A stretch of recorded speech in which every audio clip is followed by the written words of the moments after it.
Do we look handsome?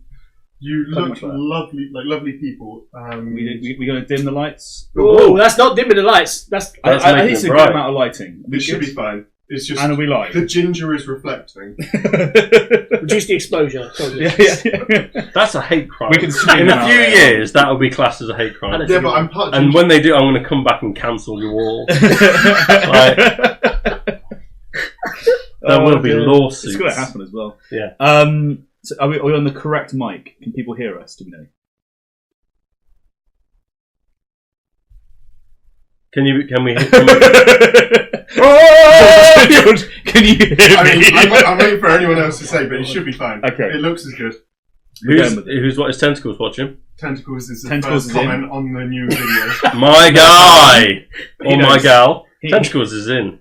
Tentacles, you let us know your gender at some point, so we stop missing. Yeah.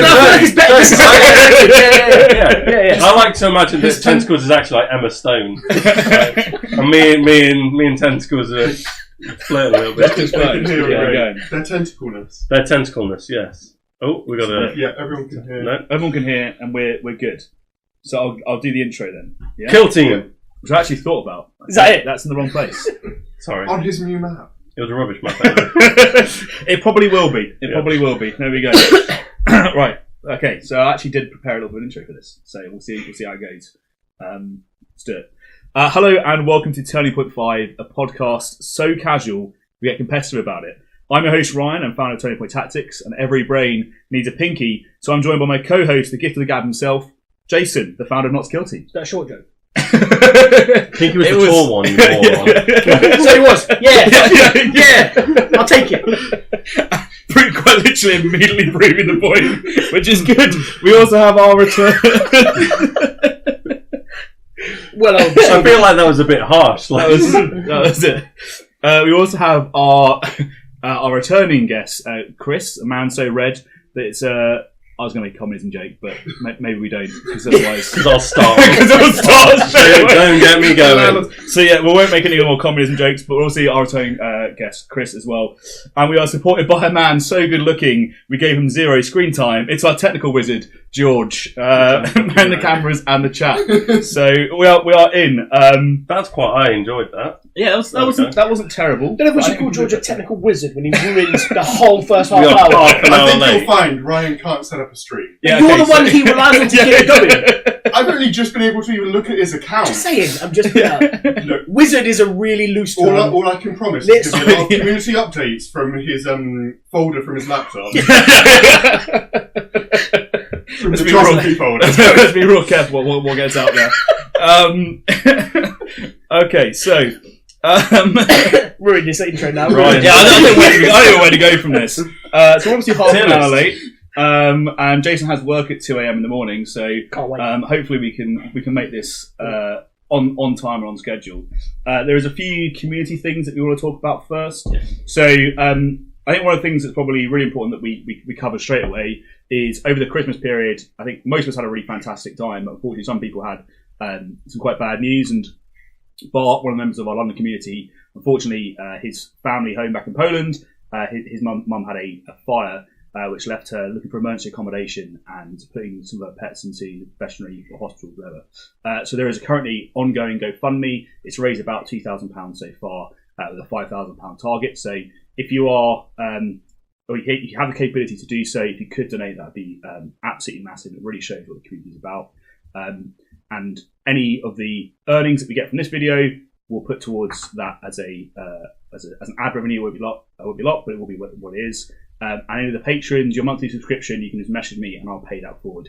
And that for me has been a really cool thing to see, is how much the community has come together to really help support someone who needed it, when probably they didn't want to have to deal with that. So definitely, it's been pretty amazing. And like even the most of the Knots guys, they would message me going like, if you need woodworking skills, if you need this, like we can do it. And I'm like, you probably don't want to go to Poland and try and do that right now, but the thoughts there, which is the main thing. So hopefully that will help, and we'll see what happens. But that's a community announcement. We'll have a link to that.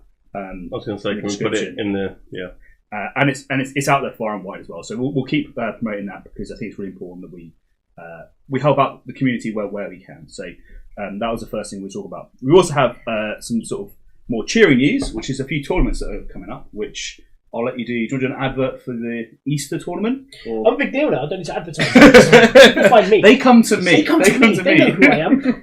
Yeah, there is another tournament March the 30th for Easter. There probably will be some weird costume thing. Someone will be a Playboy bunny, I imagine. Probably right. Someone will lose an Easter egg in an orifice. There'll be an ambulance. It'll be a great time. And how many cream eggs can you Yeah, take? yeah, definitely. Are we 2 minutes in? We're safe. We're safe. We're 2 minutes in now. We can talk about the cream eggs game plan. Well, then those will melt, so you probably don't need an ambulance. Just need to wait. No, that's the speed element. But yeah, there is a link on our Facebook. I think it's on your Discord already. Yeah. So I've already started advertising it. Yeah, you've already destroyed Jim's, who's in a couple of weeks' time. Yeah, I'm just out to ruin other people's tournaments. Bigger, better. 64 players again, 4 rounds, just because I want to make sure we can sustain that level before we look to go further. I think that's smart. And we need more logistics to cover. More boards, more terrain. More like parking is going to be an issue if we have 100 plus players. We could probably scrape 60. I was very impressed that parking wasn't an issue at Christmas though. So if don't let it turn you off. No, don't let it turn you off, because I always schedule it to start earlier than anything else that might be running locally. So we always get the priority on the parking. If you get here for our start time, you'll get a parking space. And there is a few places you can park. There are, and I always, I've started trying to send it out after I sent 4 emails by mistake and then sent the right one. I'm really good at tech. Real good at tech. How are you taking lessons from George, for Charles? He was my advisor. Yeah. So I will be sending out about the parking information. And if anyone is travelling up, I think Phil from Tabletop Impulse talked about Travel Life, which is not very far away. Is he coming back to this one? I hope so. I'll send him the link. He was very good. It was a very fun time. And he went like 2-2. Yeah, it's good result. Yeah. He did well. But yeah, as always, there'll be like a fierce painting competition. You'll turn up with a team. Someone would have built a whole table with moving parts, and you'll just cry. And it'll be great. It'll be great, and you should definitely get involved. But it is fun, and that is the most important thing. I think that's what we always try to focus on, having a good time. You can also play hopefully the Wolverhampton guys will come back as well. Oh yeah, they were a big time. I'll reach out to them. You'll get some cream eggs at Easter. I said you can play Hide the Cream Egg, which is one as well. George is so good at that. He's very good at that. He plays Hide the Toblerone now. You don't want to know how many. It's more impressive. Every time Father's Day comes around, see George nipping down to Lancaster. It's the airport ones that are the real gotchas. The exit's worse than the entry. Jaffa cakes. Christmas was a big time. Christmas was a big time. Oh lordy lord. Is Jin Sheep in the chat? He's been typing away a little bit. Nice. Because Jin, can you?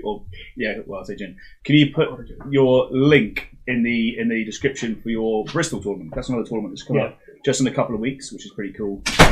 So that's like the next thing that's on the horizon, I guess. So there's a few things that are incoming, but we're not going to see any comments from you for a good 5 minutes or so because our tech guys just left, fucking left. Yeah. You got reminded about the Toblerone and had to go to the toilet. No shit, that's been it. Oh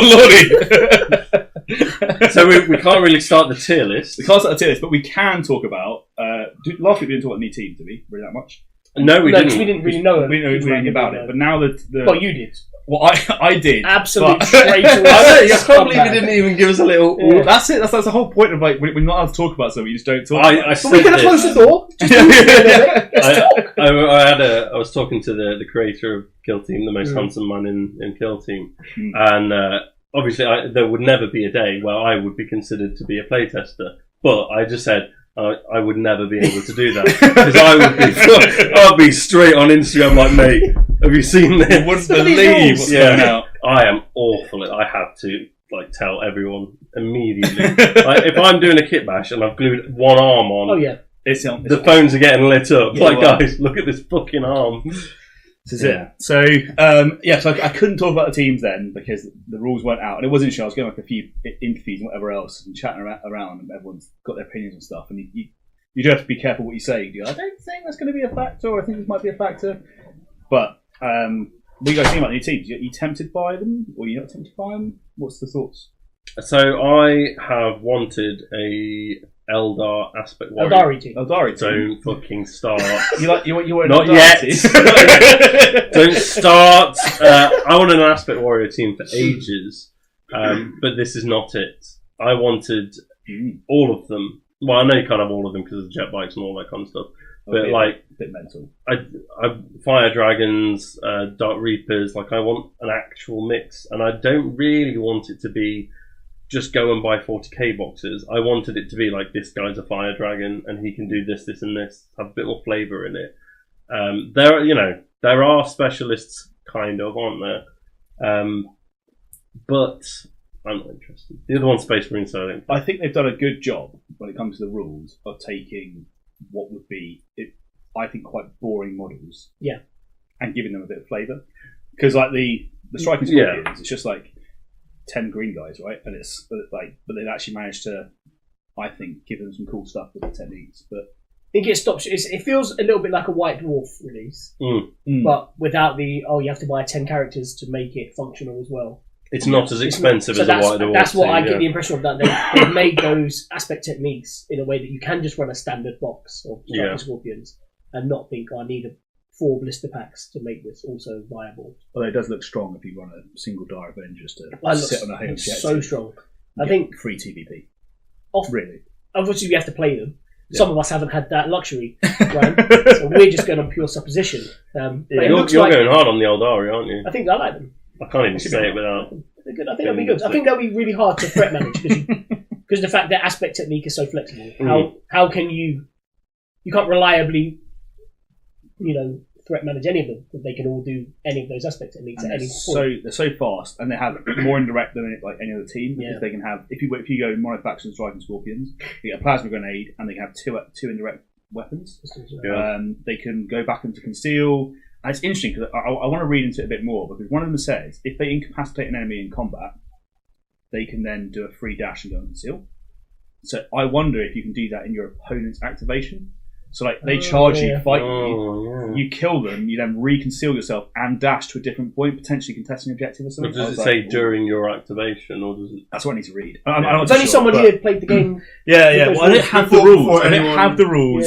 I was there. I had them briefly. I looked at them. I had to make my gut opinions. You had a phone. Yeah, well, exactly. If I was just there, just taking photos, it's like you're probably not getting invited back, are you? It's fine. It's fine. Don't worry about it. So what happened to Miniac when he accidentally posted a picture of a fucking gun that had been revealed before, like it had been leaked before, and he's still got rogered about it. Oh, bless him. So Scout Squad's boring, not interested in those. No. I don't. Yeah, they are quite boring. Let's be honest. Yeah, they don't offer a huge amount different to anything we've seen from standard human teams. I know they're not a standard human team. There's some interesting ways of getting shots on turn 1. I think the issue is if you're playing against a horde team, they're going to wait until you've done all your activations, and then they're going to go, and it'll make a difference. Yep. And if you're playing against an elite team, you're probably not going to kill them anyway because you've got not particularly effective. How many did you get? 9 scouts. You get 9 scouts. It's more than I thought. I thought it was going to be 8. I thought it was going to be 8 because it would be more like a bridge between like the Corsair-ish size stuff and actual elites.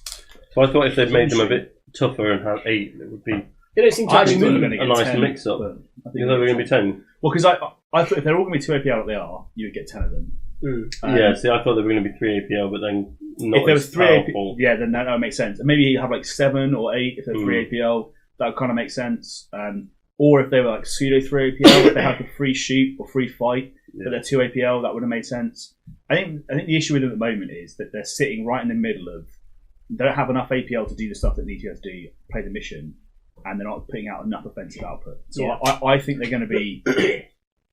They're going to be okay. They're going to need a leg up, but they're not going to be particularly strong. Is my gut opinion. I think that's fine though. If we all teams should really sit in that bracket when they come out, right? There shouldn't be a team that you're like, wow, this team is going to stop clean the table all the time. You should be like, oh, they'll get some wins, they'll take some losses, and actually your better player will just get wins with their better player. I mean, I'm more interested in when a team's coming out and their rules start creeping out if it sounds interesting and different. Which is why before they even kind of fully came out and we knew how broken they were, I was on the Gellerpox train. I was on the Fellgor train because they were unlike anything else. Is it flavourful? Yeah. Does it match Flavour. like the actual design aspect of the team? Yeah. I think that's what Kill Team generically has been really good at. And I think that's one of the things that 40k maybe hasn't been quite so good at is actually when you pick up the team, you go, oh, the ploys, the abilities, the specialists is how I expect the team to work. Yeah. Right. Yeah, they behave in a certain way, whereas in 40k, you've got a Custodes army, which that sentence in itself is, and I'm not even into 40k lore, but even I know that that's a bit of a misnomer. Like, and that's it's. Well, there's a whole bunch of things lore, but yeah. I think the Kill Team does a good job with that thematically. But we touched on teams that may be slightly too powerful, or maybe not quite powerful enough. Probably a good time for us to start a tier list. Yes. If you want to faff for another couple of seconds, Oh, for God's because sake, George. this being on the table is just constantly vibrating. Shall I stop? So if we stop playing the drums, just waffle for another minute and talk about Tentacle's question about, do you think there's going to be a mass elite exodus in season 3, or people learn to persevere like ranged team players on ITD? I just think if people don't really like the season 3 terrain, they just won't play the season 3 terrain. No, he's about elite players. Oh, not sorry. playing them elite anymore. players I don't think so. disappear. I think maybe at the top competitive level. so I think So they're less competitive. Yeah, If you just like Legionaries, you'll still just play Legionaries. you're Doesn't still matter. going to get so many players that have their team and they're going to play their team. Yeah. Let's remember, you still get, in casual areas, you still get people, and it's a bit early, recommending Death Guard and Custodes. So people will still just play any old shit. Right? Is that better, George? Yeah. Am I in frame? Yeah. I don't want to be cut You're off. even better in frame now. Oh, Good. I'm the whole this point. is again. People are here Now for everyone can me. see you're definitely not lager. Definitely not an energy drink, Mike.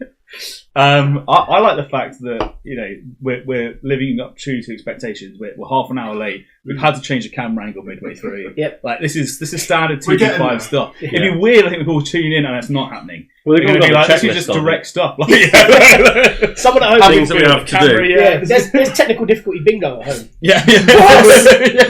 Woo! Well, we should be good to go on that. On the tier list, what's Yeah. the first team? Oh, now, hold on, because you've got like a tier list in your head. I do. Are we? Yeah, we're going to dispute Are everything. we just going to talk while we pretend to figure a tier list out, or are we actually? Are we going to be allowed input on this? You're allowed input on it. Yeah. We're Okay. going to disregard everything we say. I want to ignore what you said. Yeah. We When fully the disregard real comes it. out. Number 10. Now, I'm going to also rank how much of a stud each team makes you. So while these guys are talking, it's good. so who's the first team? It's best to just to show you this. We'll start with Kazakin, so that I don't Kazakin. forget them halfway through. That's you only have sex in missionary position. That's all you do. They are flavourless. You're scared of like prawn cocktail crisps. They are perhaps they're a 3 out of 10 in studliness. I was just putting this on. So my new favourite team, guys, is Kazakin. You never got over like the loss of your action men. That's it. That's it. You really, really like And yet, Band I of Brothers. bet you have the Action Man Game Boy game. No, I don't like licensed games. How much would you get a bet to? Because you just lost big money. Yeah. He's lying to us all. I never even had an action man. I had like Street Spain. Sharks and stuff like that. Like, monsters. Jason has work at 2 a.m. Mm. So, Yeah, shut the fuck so Kazakin. So let's start with Kazakin. A tier next. Right. So I also think A tier. Oh really? What do you think? Yeah, I think so, yeah. They're quite easy to run. I think they're easy to run. I think, and this is leading back to the elite question. I think they're going to be real hard for elite players to like get around. And they're shooting, their reliability is really, really good now.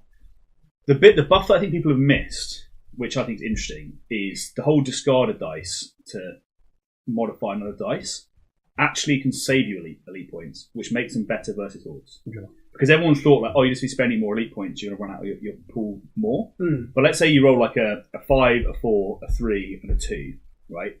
Normally, you would go, right, I'm going to have to spend 3 points to make the like crit into a hit weather, but now you can just spend 1 and 1, and so it costs you 2. Yeah. So like you can make the 5 into a 6, you make the other 1 into a thing by discarding the 2. Your outcome's the same. You saved an elite point. Yeah. So actually, like with those kind of rolls, it can help you with elite point efficiency as well. Yeah. I still think against shooting hordes, they're going to struggle. Like they're a 10 activation team. If your opponent knows to wait out, like Pathfinders, whatever, with their 12 activations, Vet Guard, those kind of teams, they'll wait it out and they'll wait for you to do your moves, see what you've done, and then respond with their two moves that they need to. You're saying they're low A tier then? Yeah, I reckon that they're going to be. Have you got this showing on screen? I'm about to drag it in. Drag it in. It's the first empty one. We're going to lock it That's into fun. A tier. Yeah, And and then then we'll faff around with With the when you bring tiers. in other tiers later on, because I think it's going to sit in A tier somewhere. And I think they've got quite a high skill ceiling though. I think if you're a good player, you can take them quite far. Even against 40s, they've got ways to deal with it. They're not just out of the game. Well, they've access to 2, like, so they have the grenade launcher, they have obviously frag grenades. Yeah. The frag grenades can have 3 elite points. The, what's it called? Secure zone, no, neutralize zone. The one where you put down a token, within 4 inches of it, you get a 3 elite point. Yeah. Those sorts of things for the blast weapons can be really Yeah, good. really You can good. suddenly you can stack quite a lot of elite points quite quickly. So they do have some play, and the fact you can reroll initiative is huge. Yeah. So that's what I like about the team. I played a game against Connor, his Pathfinders. I also just finished Missionary. Not with Connor. Really glad you clarified. Really glad you clarified that. Because there's nothing else I do apparently. I had my ready salted crisps. It was And a glass of water. It was A stiff It wasn't drink even of water. iced. It was just lukewarm. Yeah. Room temperature water.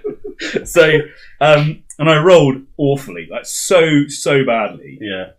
But it was nice just being able to go like, oh, change that. I'll just sort Change that out, that. yeah. Change 3 that. hits. Woo, Yeah, exactly. every time. 3 And hits. I was just able to just do that constantly. I was like, actually, that's very helpful. Kazakin came out with Kroot, didn't they? No, with the Kazan Gellerpox. with Hyrotech Hyrotech. Circle.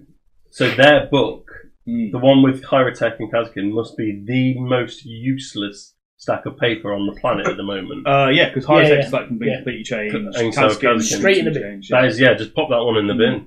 It is interesting because like they say, like make sure you bring your official rules with you, and Yes. you like.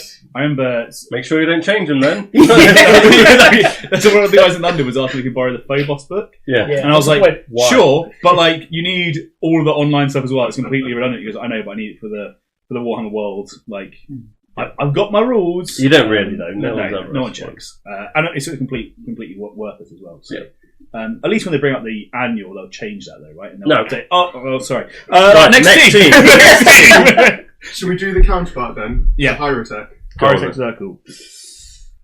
Let's go. You go. So first. what's top is S, and then So we've got S for me I've is gone with your same match thing where you said nothing worse than a C. Okay. Unless you're not so changing again. it should be like S A B plus B B minus C. Oh really? We're Yeah. going that.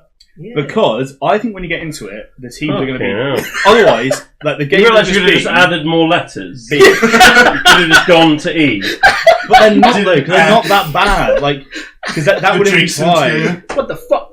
I know you could, right? But Yeah. but At the top. That Sorry, Could be. I can't that reach to out. me doesn't show the granularity that actually exists. Because everyone will think if you put a team in D tier, they'll go that they're not playable, and that's just not true. Like I think even the C tier teams. You've over-engineered the tier list. Yeah. Oh yeah. You've over-engineered. We're in the whole Right, welcome to Tony So Fontana's you see- tier list. He's C is the American worst. C. Well, you can tell me the D tier team. I know, I Add don't a D think. in. But right, if you add a D, Oi. if you add a D, then they are a C tier team. We could take away B minus. If there's a D, if there's a tier below them, You Hyrotech. think Hyrotech are second C? to bottom, yeah. And there's C, and there's a D Oh, I don't know about that. below them. But Interesting. so I've never played as them, but I've played against them a lot, and I've only lost to them when I didn't know any of their rules. Right. So now that I know what they do, you think they've got a few gotchas, but once they're done, yeah, That's every team. Hmm. That's every I team. don't know, isn't it? they fold very quickly. interesting. Jason? No, I think B. Just standard B. I also think they're B.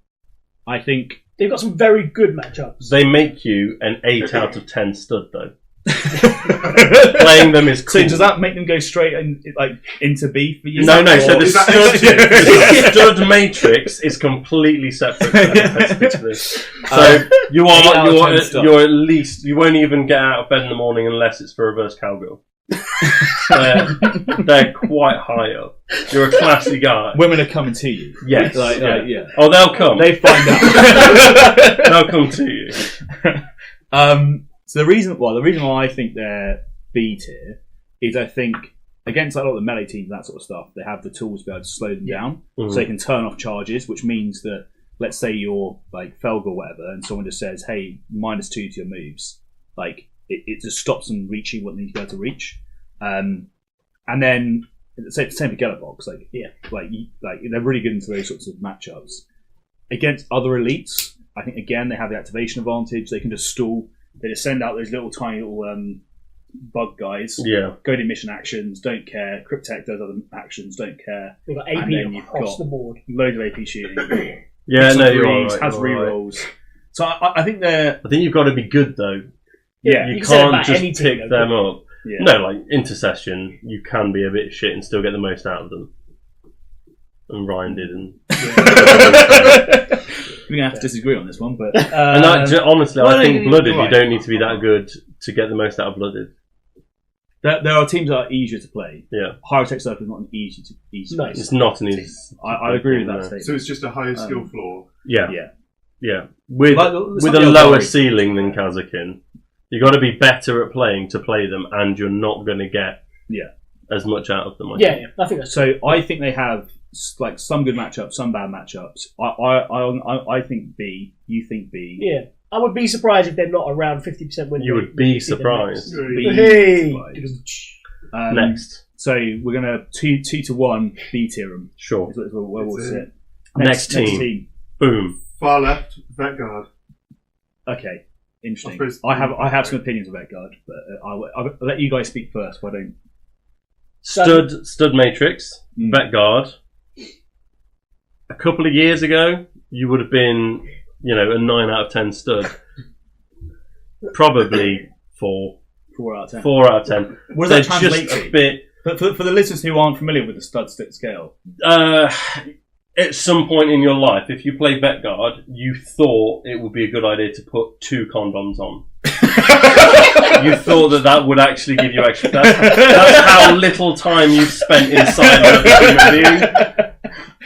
That you thought that you make there wear the Femidon, and then you wear a condom just to make sure there's no. And then it just tears, and then you got 6 kids, which are perfect for doing your ancillary assets. Yes. It works. It works. I think they're quite tricky to play for a new player, but they're also a bit boring. Real boring. Agree with that. Real boring.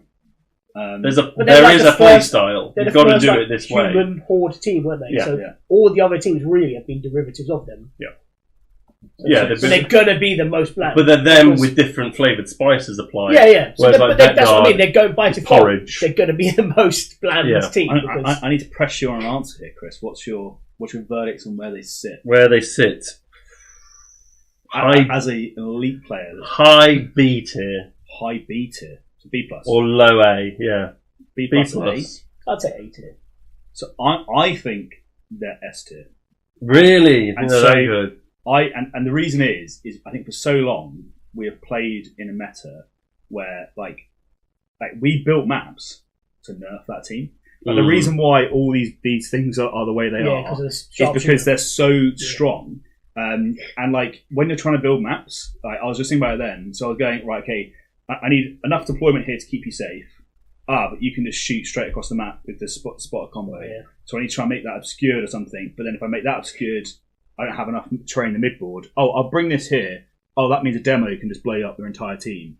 So like they have the most area control, I think, of any team. I think the problem is they're just so boring, and everyone knows how they play. Yeah. That no one plays anymore. Like, and so people just move on. Like, I don't think I've ever had an easy game versus Vet Guard. I think they're one of the least accessible teams as well. Yeah, because when you get punished as your 7 wound 5 up save, you really get punished. So if you get 1 frag grenade and it takes out 4, it will take out 4.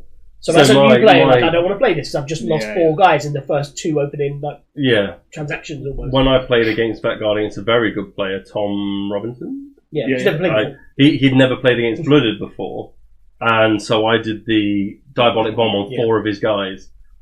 And then I just auto technique. Then I just played. I didn't. I explained to him I don't need to roll. they're all dead.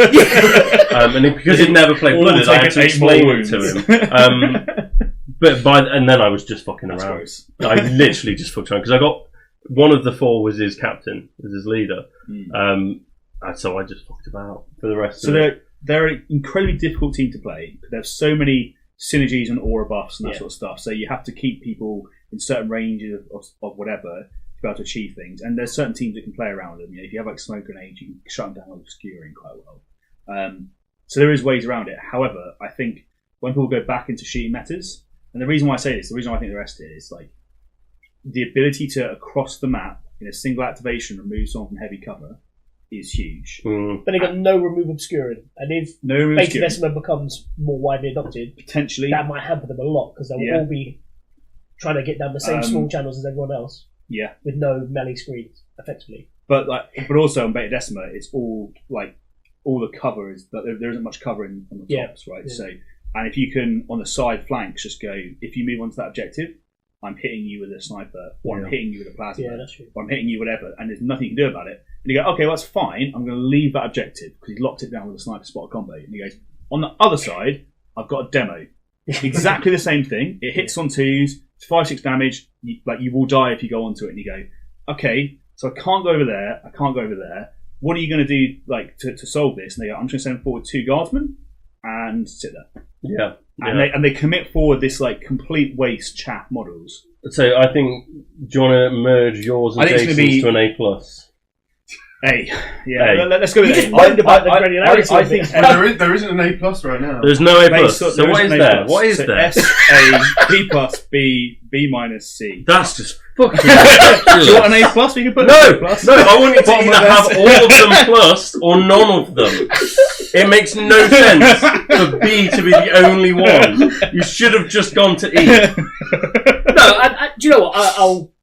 I'll be honest. Stop it. Most teams do sit in what you would call B, right? They have a roughly 50% win rate. You just have all the teams in B, and it's absolutely massive. And then you have like a couple of teams above. Because as a game, that's why it's really well balanced. Yeah. So I'm trying to increase the granularity of B tier. It's not going down well with the autism guys. We will fix this for next time. It doesn't make sense on the scale. The scale doesn't look right. Look, my Minecraft girl will hear about this. So if it's going into A, is it above or below Kazakhstan? Definitely above. Above, definitely above. Sure. Next, we need to speed this up, otherwise we're going to be here all night. There's a was lot of 6 teams. minutes on one team. Okay, out of 28. next. Let's do it. Speed. It's just like playing them. It takes so long. Commandos. Most importantly, stud matrix, you're a 1. Commandos, they have no game. No Riz. What if you wear as the kids Commandos morph suit? No. What nothing. If you shout war at the beginning of every turning point? Oh, no. No. Commandos play. If you predominantly play Commandos, I think you should probably just stop seeing other human beings. Just stay in your house, download World of Warcraft, and just. So Wallace is a really nice guy, right? Oh no, Wallace is lovely. Oh yeah. What's his main team? Yeah, Legionaries actually. Apparently, he changed over. Oh yeah, he won Legionaries. He won the second best Legionaries with his Commandos. Whilst playing Commandos, that's how good a Commandos player he was. Nice. He won another team stealth into it. The Commandos are they're fine, but it's the people that play them are the people that shout war. And it's too much. Stop it. Complete meta chasers. Yeah, and that was it. And it was either way, no one wants to see you naked. So it's the 1 on the stud matrix. There wasn't anyone there that was like at the champs. Like I just really like. I just like orcs. Yeah, no, they're all like this is the best team. Yeah. So I still think they're one of the best teams. Yes, they have. Yeah. I don't think the hit was big enough to knock them off the top. Maybe they won't be number 1. But I think they were always though. I think people weren't playing them, but they were always that. I just think it was a combination of things, wasn't it? Like we produced community maps to deny horrible shooting meta, which there was, and then they crept in. And then they were like, "Well, we love that." They're S tier. I think orcs are S tier. They are. I don't want to spend another 6 minutes CP, on it. So now you can afford to put 3 guys, which is 30% of your team. That's real rough. Or you can use just a scratch even more. Or just a scratch even more. Yeah. So I think they're the best team in the game, and the reason why is all of the games that I lost on that ITD, where they did all the stuff that they want to do. None of that has been changed. Like, No. if you ever lost a game to Commandos and ITD, they are just as strong after this nerf as they were before, and that there's been no change, right? So, like, the only thing that's got worse than them is the opponent matchups, and there's still ways to get around that. Like, they're still going to charge you from conceal if you're Kazakin. They're still going to use smoke grenades and that sort of stuff to be able to get onto objectives. I know you can use one to ignore obscurity, but like Hearthkin salvages, like, the matchup has not changed for you. No. They couldn't forward deploy anyway beforehand. They're still going to do it. They're still going just to scratch. It's gross. They're one of the few teams that could eat an entire plasma gun with all the hits to the face on the commander knob, and he will not die. Like, that is insane. This is awesome. That's the problem with this. So, I think they're S tier. I don't think they're going to change. I think we're going to see a continued. They're gonna be around a while longer. And if anything, the fact there's going to be less elites is good for themselves. Because that was one of their worst. So I can see them being real strong. S tier. S tier. Next team. Hunter Clave. Oh,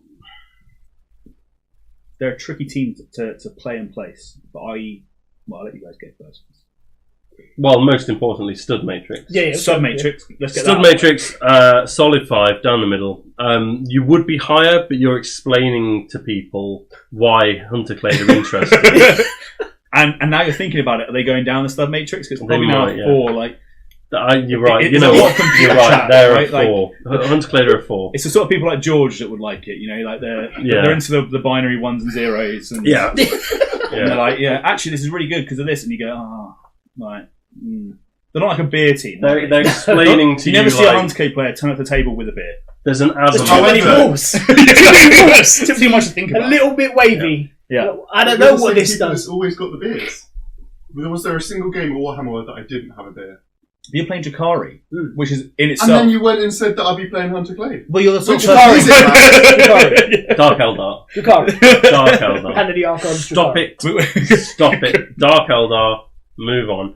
Hunter Clave. 4 on the Stud Matrix. A tier. A tier. A tier. They thrive on matchup. I think they really thrive on matchups. Most of their matchups are good, but they are very matchup dependent. It's always you can do really well or you're just going to fold. I think A. They've got a lot of good tools. I think A as well. And I think the reason is, like, against a lot of the teams, so the teams that I think are going to be coming out of the meta, the shooting teams, your infiltrators can turn off rerolls, which really hurts teams like Pathfinders. Yeah. You can forward deploy to be able to get on the objective. They play the mission quite well. They have free mission actions. So you can potentially go 4-2 on the first turning point. You can get that alpha scoring. They've got loads of good shooting. And now before, whereas their shooting was like, you always had to have like a weird caveat. Like, I've got to roll 2 misses before I can reroll 1 or something like that. So it was never that spiky. Now you get 3 hits. You get the free reroll. Boom. Your Plasma Calibers can be killing elites much better. They can ignore obscurity, which is going to be really useful on the new map. Potentially get shots and vantage points. I think they're going to be good. I think they're going to be A tier. I think they're going to be using that forward deploy on the new maps a lot to be able to reach objectives. Because another problem. And in terms of bad matchups, they actually have very few. I'm not really sure what bad matchup they have, to be honest. Is that God? They don't have a lot of multi-kill. Vetguard's probably their worst matchup. You can run lots of Ruststalkers. Pathfinders. Gellerpox on open. I think they really struggle.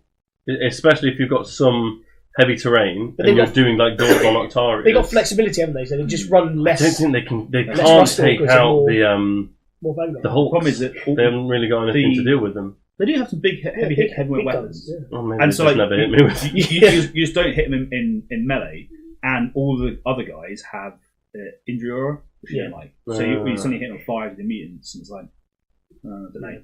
Although that being said, you can't really stun them. So I don't know. I think you're right. I think they're A tier. I think they are A tier. I think you will mince Kazakin with them because you have an extra activation, so you can just run your Ruststalkers into them. You can be double retaining cover saves. Yeah, I think they're going to be good in that, and they can play the obscurity game better, and they hit on 3s. Not that's what makes a difference, but hitting on 3s is So I think A tier above Kazakin, Blade Vetguard. Yeah. Sure. No, solid in the middle of A. We're in. Next. War Coven. C tier, right? Just above Kroot. Just above Kroot. We all know where Kroot are going to go. Holding hands with the going to be. I am right at the bottom. I've never seen anyone the best person I've seen is Lazarus. Yeah. And he's a really good player. Yeah. And I think he was struggling with limits. And he looked tired. Like the end of both days of Warhammer World, he looked so tired. So hard. There's so much going on.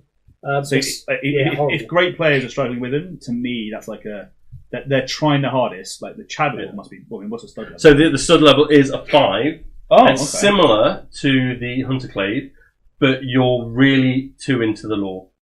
Like, if you have during turning point 1, you're going to make a reference about how they're actually all just dust inside the armor, like no one fucking knows apart from you. The same as like when you watch Lord of the Rings and someone tells you, "Oh, Viggo Mortensen broke his foot there." It's the same thing. Did you know these are actually just dust? Or they'll make a joke about it. 5, maximum 5. Okay, interesting. I thought they were going to be higher, but no, we heard it here first. I'm not going to dispute it. The only books anyone that plays Warp Coven have ever read are 40k books. They've never read anything apart from Horus Heresy novels. There you go. Fair enough. Outrage! It's off the charts today. I think they've got I think they've got some really good things, but they're really reliant on stuff as well. So they're very interesting. Completely reliant on their rerolls. Yeah. Did you know that they are actually just like dust inside their Better get out the Henry Hoover whenever you shoot the fucking. Fuck me. So the rubrics made the bases sandy because actually, did you know that they're just dust in there? You're going to come in next week and James is going to snap. He's going to fucking kill me. Yeah, I love James. They're going to have a go. Yeah. Rubrics too slow. Yeah. The sorcerers are trying to do too much. They get task saturated. They're carrying their entire team. And Zangors are stupid. Zangors die too easily with a 5 move on 8 wounds. And they are completely dependent on their rerolls. And if you have a team at Hunter Clave that turn up your rerolls, I don't know what the team does. Like, you don't have the ability to get into the mid board. They just die straight away. They've received a lot of buffs. I actually don't know how you fix them. Don't bother. Just fucking leave it. Just give them all failed experiment. Just give them all a new book. When they can always beat Fast with Kimban. So that's they can beat. They beat Fast with Kimban. No, I think Kroot have a good match. Well, they can be next. Yeah. Okay. So C tier for Warp Coven. They do ephemeral instability, and they just go, no one's moving, and it's like the most boring ability where you just go like, let's just sit where we are, shall we? And it's like cool. Yeah. So maybe if the rubrics can actually do a move and dash, and they're only limited to their speed, if they. But it's integral to the lore, right? The flavour would go. Kroot next. Bottom. Warp Coven a solid C, so Kroot. Bottom of C. Yeah, I think they're the worst team. But most importantly, I think they're a 9 out of 10 on the stud. I think Kroot are a very, very studly team. Good team. Like, you've probably got a hot woman or man waiting at home for you when you play Kroot. So there was a guy in London. Was he a dreamboat and he was playing Kroot? No, he was running Compendium Kroot before Kroot came out. So it was one of those things where he got rounds of applause returned to the tournament. Yeah, because people are like, I bet his dick barely fits in his trousers. Kroot are a very big time. Yeah, they're a very big time. They're very cool. They look great. The models are incredible. You can do quite a lot of kit bashing with them. I just think they're fun. But the rules are shit. Yeah. Let's just be clear. They have why are they that bad? Is it because they're trying to do everything? They're typically 3/4 damage, which all the breakpoints have changed because we buffed all the human teams to 8 wounds pretty much across the board. Not blooded. In melee, which is where they're billed as a melee team, but they only have 3 attacks in melee. This is the thing, unless they do a bit of CP shooting and they do a bit of close combat, but they don't do either, and you can't jack of all trades kill team. They are bad at both. So it's like unless you're blooded, shooting this on like they're good at both. And you can go, I can give them balanced, but to do that they have to get heavy. And the thing that they're good at is being able to move quickly. So you go, you're spending CP to be able to get them to move around the map to do their objectives, which is then not it's counter synergy to their ability to then have rerolls. Yeah. And then you go, cool, I'll get into melee then, and it's like, well, you're useless there unless you spend CP. So you're now spending CP to move, spending CP to shoot, spending CP to fight in combat, and you have one turn where you're average, and then after that, it's like, oh, was that it? Yeah, that was it. However, real good at maxing out attack ops. they score 6 tack ops, but in really turning well. point 2, almost unstoppable. and you are then tabled on turning point 3. Oh yeah, you're really. Which is like, and that's the thing. You're like, as far as tie breaks go, I'm at the top. Exactly. I'm at the top of the 4 losses. So it's a real painful game where you just go, I hope I can stop you scoring, or I score enough that you don't catch up to me. Yeah. That's their entire game plan. Yeah. When people know that, they just go, oh, I don't actually have to shoot you just yet. I can just run and score on turning point 1. Your game plan's out the window, and then deny the secondaries. You deny balance of books. But So- bottom of C. Bottom of C, and I think they need the ability to kill elites, give them like a fusion grenade, and I think the ritual blade, you know, when the leader has it, Yeah. has 4 or 5 damage. Yeah. They need to have that available to everyone, and it should be weapon skill 3 or 2 on the leader. So actually give them some melee capability with equipment. Yeah.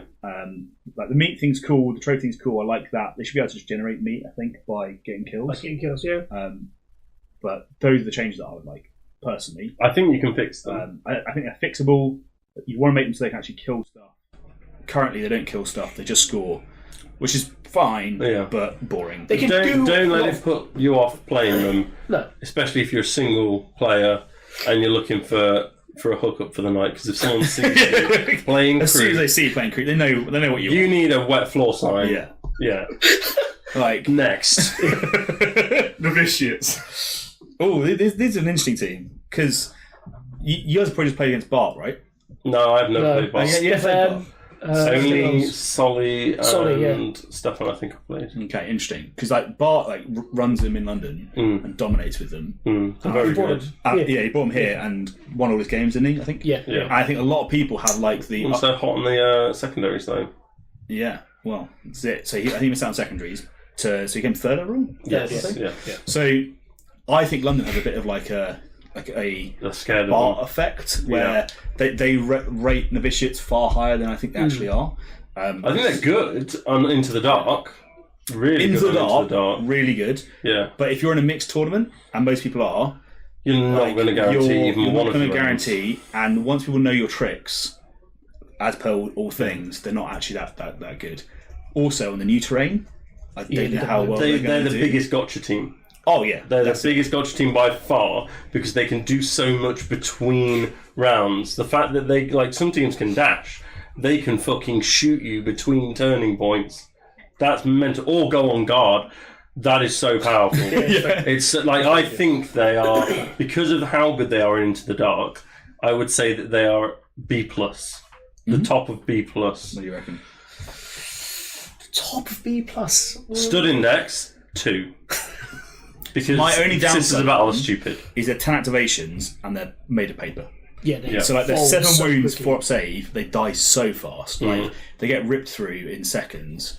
So even Kroot can kill them, which is an indication of how bad it is. Still lose again. How many yeah, that's what we do. Still lost the game. Yeah. Tabled. Still lost And the they're only 10 models. So, and I think on the new maps, they don't really have any. They don't have. Well, they have one method of speed boosting, but they don't have many ways to like boost speed. So getting up onto those advantages in the open, and then if you're against a team that out activates you, Defend the Faith is completely fucking worthless because you're going to move onto it and go, I'm here on engage on objective, and they go, you're dead, and they go, cool, and I take the objective. Yeah. And against teams that you out activate, like elites, they're good, but they don't have like that much killing potential. So I think like scouts and that sort of stuff, they'll probably mess up pretty well. Yeah. They do need either more long range shooting or another operative. But at the moment they can't deliver. I think they're pretty. Like I think they they're are B. I think they're middle of the road. Really? They're a good team. I just feel like on Into the Dark they are incredible. I'll give you an insight. They're really, really good. And you so mentioned that'd be, on average, should be half of the games you play in a mixed tournament, sure. right? So that's 50. Well, I would on put base toward the decimal. top of B then. they're going to be bad. Yeah, I think towards top B. I don't think we can count base decimal too much. I'm Because only you've played Someone's it. played it. I'm happy to say towards top B. We just see what will fall out. Yeah. I think they're going to struggle with movement. And you mentioned gotchas. If you're a patron, you've probably seen the gotcha guide, which is out there. So throw it in there, and it'll be available sometime in the new year for non-patrons. Nice plug. Yeah, nice plug. I saw the opportunity and I went for it. I was in. Next team. So you said team. B+. B plus. B. No, B. B. Solid B. Yeah. Fuck you. Let's go with Pathfinders next. Cool. I have some opinions, but I'll let you. I'll let Jason go first because you've always let. Then you can think about your stud tier. I would say A. I think A. I think the changes were good, and whereas the changes for the last Data Slate were like really focus on Into the Dark buffs, this is a more open, like having the recon drone all the time, because it's easily the best drone by far. You always wanted to take it, and the only reason you didn't take it was to get 12 activations. Yes, because you want so to now you're getting that. And you still get 12. So you're always taking gun drone, you're always taking recon drone. So you've extended the amount of stuff they can do on the open world where they were already pretty good anyway. And Beta Decima is pretty much solely balanced around obscuring, and you have the most ability to just widespread ignore obscuring.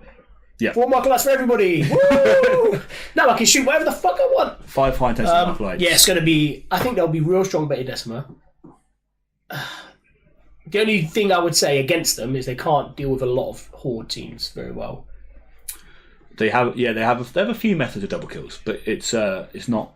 It requires a setup, and then if you it requires good play. Yeah, you can potentially deny it, and if we predict elites become less popular, that's their best matchup by a huge distance. So they'll see less of those. It's gross against elites, and like they wouldn't like meeting more commandos. Commandos are not great for them, although they can do 10 damage quite well with rail rifles. And then just a scratch. So, yeah, true. Just scratch one of the hits and stay in the game if you want to. Commandos are gross, I'll give you that. So, with your new map layouts, is it going to potentially change anything as well? I don't. No, I think. Maybe. Because people want to have light terrain on central objectives. That for Pathfinders is just like absolute gold dust. So my gun drone for you. Yeah, it's like, I'll just kill people. But they also have the ability to get to advantage so easily. Yeah. I have a controversial opinion. So I think A tier near the top, maybe even S tier. Yeah, I think they're S tier, and my controversial opinion is I think they might be better in ITD.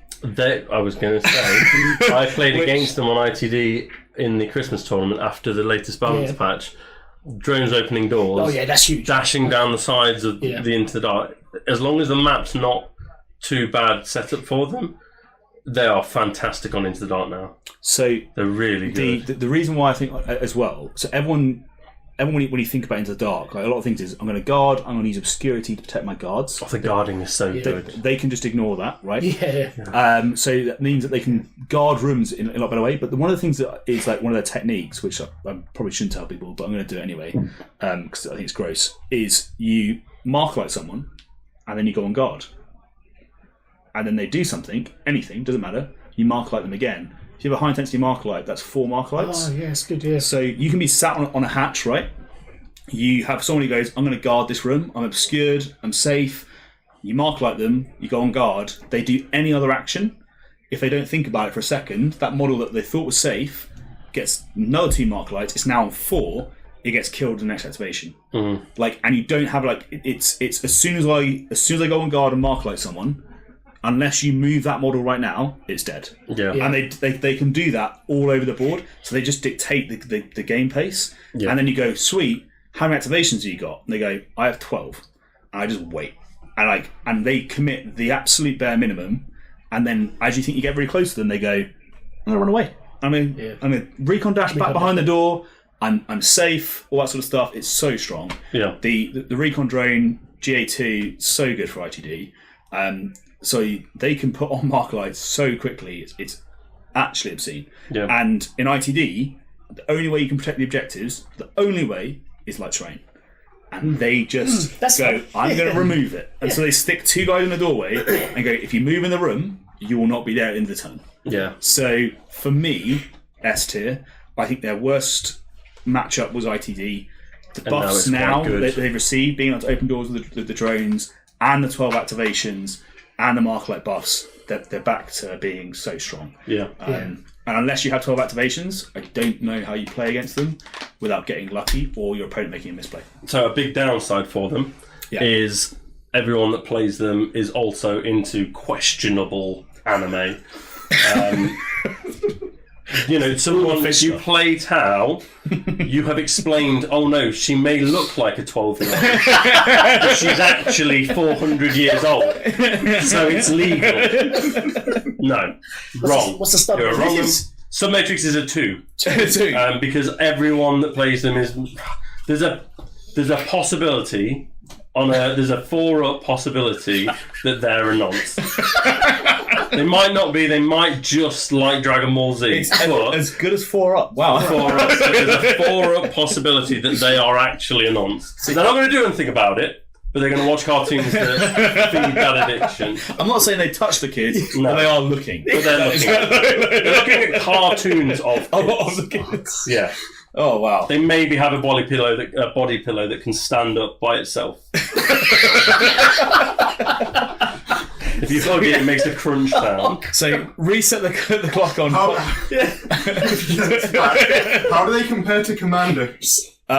Commandos still better. Yeah, I think so. Yeah, because Commandos easier to play. Easier to They abuse. still have a good matchup, and they You can punish Yeah. misplacement with Pathfinders. Because you're only going to have one. You're going to have one. one activation to kill someone in, and they're going just to scratch it. Yeah. So they're going to be able to move forwards. I thought you'd like them more though, and reset the clock on communism, because they're space communists, right? So I would have thought they were really good for you. They're not really. They're a nice example of like all of the negatives of communism, I think, which is most of communism. Communism's not a great idea. Not great. The only bit I'm on board with is the rich bit. Overthrow your landlord. Check. But the rest of it now. Okay. Yeah. All right. Before we offend any other communities, let's move on from space nonsense and communism. Tau are S tier, just below Commandos. Yep. Yeah. Press. Wormblade.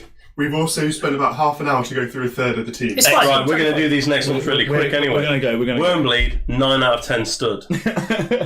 They're just cool. Look away. They're very cool. Yeah. Wormblade are a very studly Have you ever team. played Wormblade before, by chance? I have. Oh, that's weird. No personal bias for this, though. Kit bashed a lovely I wonder where Wormblade team. Gellerpox is going to sit on the scale. Oh, they're going to be interested in that. There's 2 ratings. It's 2 ratings. No, Wormblade are they're great fodder for kit bashing. So hobby side, they're really cool. Their rules are really flavourful. So you are an absolute Chad if you play them. However, even with the latest buffs, I've not played for or against them with these buffs, but reading them, they're not going to break past B tier. No, agreed. They're going to stay there, but that's a nice place to be. I think they're fine, but you're going to have to work quite hard for them. So I think they have 2 issues. They don't have enough melee for Seek and Destroy. Yep. So you can take the Talon. I know they've buffed them. Still think they're shit. I think like the Kellermorph is just better. The Sniper is just better than the Locust. And then the Locust is brilliant. Locust has some great play, but there's way around it. Yeah. So you're like, if you're playing Seek and Destroy, you're locked into taking melee operatives. They only have 1, or 2, and if they die, then you're done. And the Colts, like the agents, they carry the team. Yeah. They also have like this really weird on and off reliability, where it's like, I've got it now, and the next time. I mean, obviously, if you don't FAQ it and just go that if they're not visible to everyone, they've got permanent reliability. They wrote down the rules. And maybe they're S tier, but I don't think that's the case. And I think they're on and off, and so I think they're B. I think you'll struggle to score your attack ops. Yeah, because infiltration is just a bit shit. Yeah, horrible. Like it's hard to score. Once again, it's cool though. It's Implant cool. is a cool thing. It's like I'm going to stab you, but I'm going to die. But again, it's like then you're just losing models. The only not doing team when damage. Implant is even attempting to be viable, isn't it? Yeah. Or a team with like just a scratch, something like Yeah. that. What do you think? Yeah, B. Let's plough through Are a few they teams. solid B or are they a B plus? I think they'll be in the middle of B. Who else is in B currently? Currently, we've got Novitiates and then Hyrotech. Then they're B minus. I think in the middle. I think above Hyrotech, Yeah, below the Vicious. in the below Novitius. Which is why Hyrotech should have been B minus, but we'll get to that later. Next team. Go for it. Void Dancers. Great team. Great team. Yeah. Great. 1 No out of 10. You No, son of a they're a 4 out of 10 for people that play Void Dancers. Are real comfortable with their own masculinity. They won't shut up about the Dark Knight, and they have at some point dressed up as the Joker from the Dark Knight, and they've painted one of their clowns as the Joker, I did and do they that. put like "Why so serious" on it. Yeah. They're a fucking chud. Yeah. What did I say? 3? 5, I think. 7? 3. 7. No, 3. They're way into Marvel films. They also remind you that in the lore, one of them would just kill your entire team. Probably, because yeah. they're so good. But see, they've probably not. They're not too into the lore. What's going on? Because they can only read books that are 80% pictures. So Void Dancer players aren't going to be really into the lore. Ironically, you should say that when they have some of the wordiest rules in the game. They do have by a long unnecessary distance. complicated. But that's why they have people explain it to them on YouTube. So you need a thesis to understand how to run the Sadath properly. So many conditions. But strength-wise, I think it's A tier. I think they're Near the top, if They're not great. at the top. Who else is an A tier currently? You've got Vetguard, Hunterclade, Kazakin. Oh, man, I think they are Bottom of A. I believe. Well, no, not below. above Kazakin. Above Kazakin. Yeah. Because they can literally just shut off Kazakin for a whole... Yeah. But it's not just Below the against them, rest, but yeah. you are right. I think A tier. Below Vetguard. Kazakin. Below Vetguard, below Hunterclade. Yeah. Because you have to use Murderous Entrance to kill the Rustalkers. Yes. And if they And the get off the GA2, rolls. yeah, like gross. if they get off the GA2, they're gonna hurt you. I Next think they're team. there. And on the new map as well. With They're going to be and ignoring the whole thing. unless things Gross. change with them all flying. They've all got fly. They've all got fly. It's bullshit. Unless things That's change, great. What the fuck? they are going to. They'll be S tier on. The most smooth brain team. I don't want to learn any of the rules. I have my own weird team rules. I'm going to spend my entire time trying to figure out how Sadaths work, and I I don't have to say understand half how of to the do names of them. how to do a climb because I just don't use that rule. It's like a boring rule. Oh, cover. They're time Don't care saving for too. it. Spend a CV. You're working out how much movement goes around. I just go, wee! I go there. And that's it. And they against other Eldari teams. I think they are like the Eldari Eldari teams. teams. Eldar. Eldar. Great. Next team, George. Next team. next team. Cool. Another Eldari team. It's good. Eldar. And just been buffed. So Oh, I'm going to be sick. you love Corsairs. You think they're a great team, and you yeah. don't say any controversial takes on them at all. No. So No. Corsairs players. Where would they be on the stud index? Handsome Dan plays Corsairs every now and again, so I think that would You actually also put have them. some Corsairs. I know. That brings it down. I'm pretty. No, I'm great. noticing a little bit of pattern. I think they're an 8. I think Corsairs are an 8 on stud index. is that purely because Handsome Dan plays them? Mostly. He's made 7 of the 8 points up. Let's make sure it's known that Handsome Dan is not like your short mate being called Tiny. He's not Little That's John. really good He's a looking very handsome man. It's outrageous. And he's a very nice guy, so it just brings them up. And Bristol Matt, obviously, and he's a lovely dude. Yeah. And he plays Corsairs. So Yeah. That's why they lost the 2 Okay. points, though, isn't it? yeah. Yeah. So I mean, I think Corsairs are could really be 10. cool. Good then. They're actually really cool to, They're also an amazing fun team. as long as you say Eldar. Eldari. And you try and get rid of as much of the pirate aesthetic as possible. Don't be pissing around with that. Just So you're saying not make them have wooden legs? Would that not be a good conversion for you? No parrots. They're all No just on wooden parrots. legs. One of them- Parrots. One of them has a bird, so it fits. There's a bird guy. Where would you place them though? I put them. They are the middle of B. I don't think they are. They're the balance team. I think they're slightly above. You reckon? And I B think plus. I think B+. The reason why I think they score well. Yeah. And so they can do their killing, or not, as the case is, because that's why I think they're only B+, not like A. They can do their killing while scoring. So they're with light fingers and stuff, they're just moving around scoring points. And as long as you're always scoring with Corsairs, that's how they win. But when they whiff it, unlike Kroot, they will kill some things. yeah. And now with Outcasts, their melee has gone from being this is complete carnage because you've got 4 attacks hitting on 3s, and the issue they always had before was they'd get a crit and a hit. Yeah. They'd come in, they'd hit you for 6 damage, and you go parry, and they go, I'm just dead, and they just walk away and they're dead. Yeah. Now they go Outcast. I got a crit, I got a hit, I retain and misses a hit. I got my 3.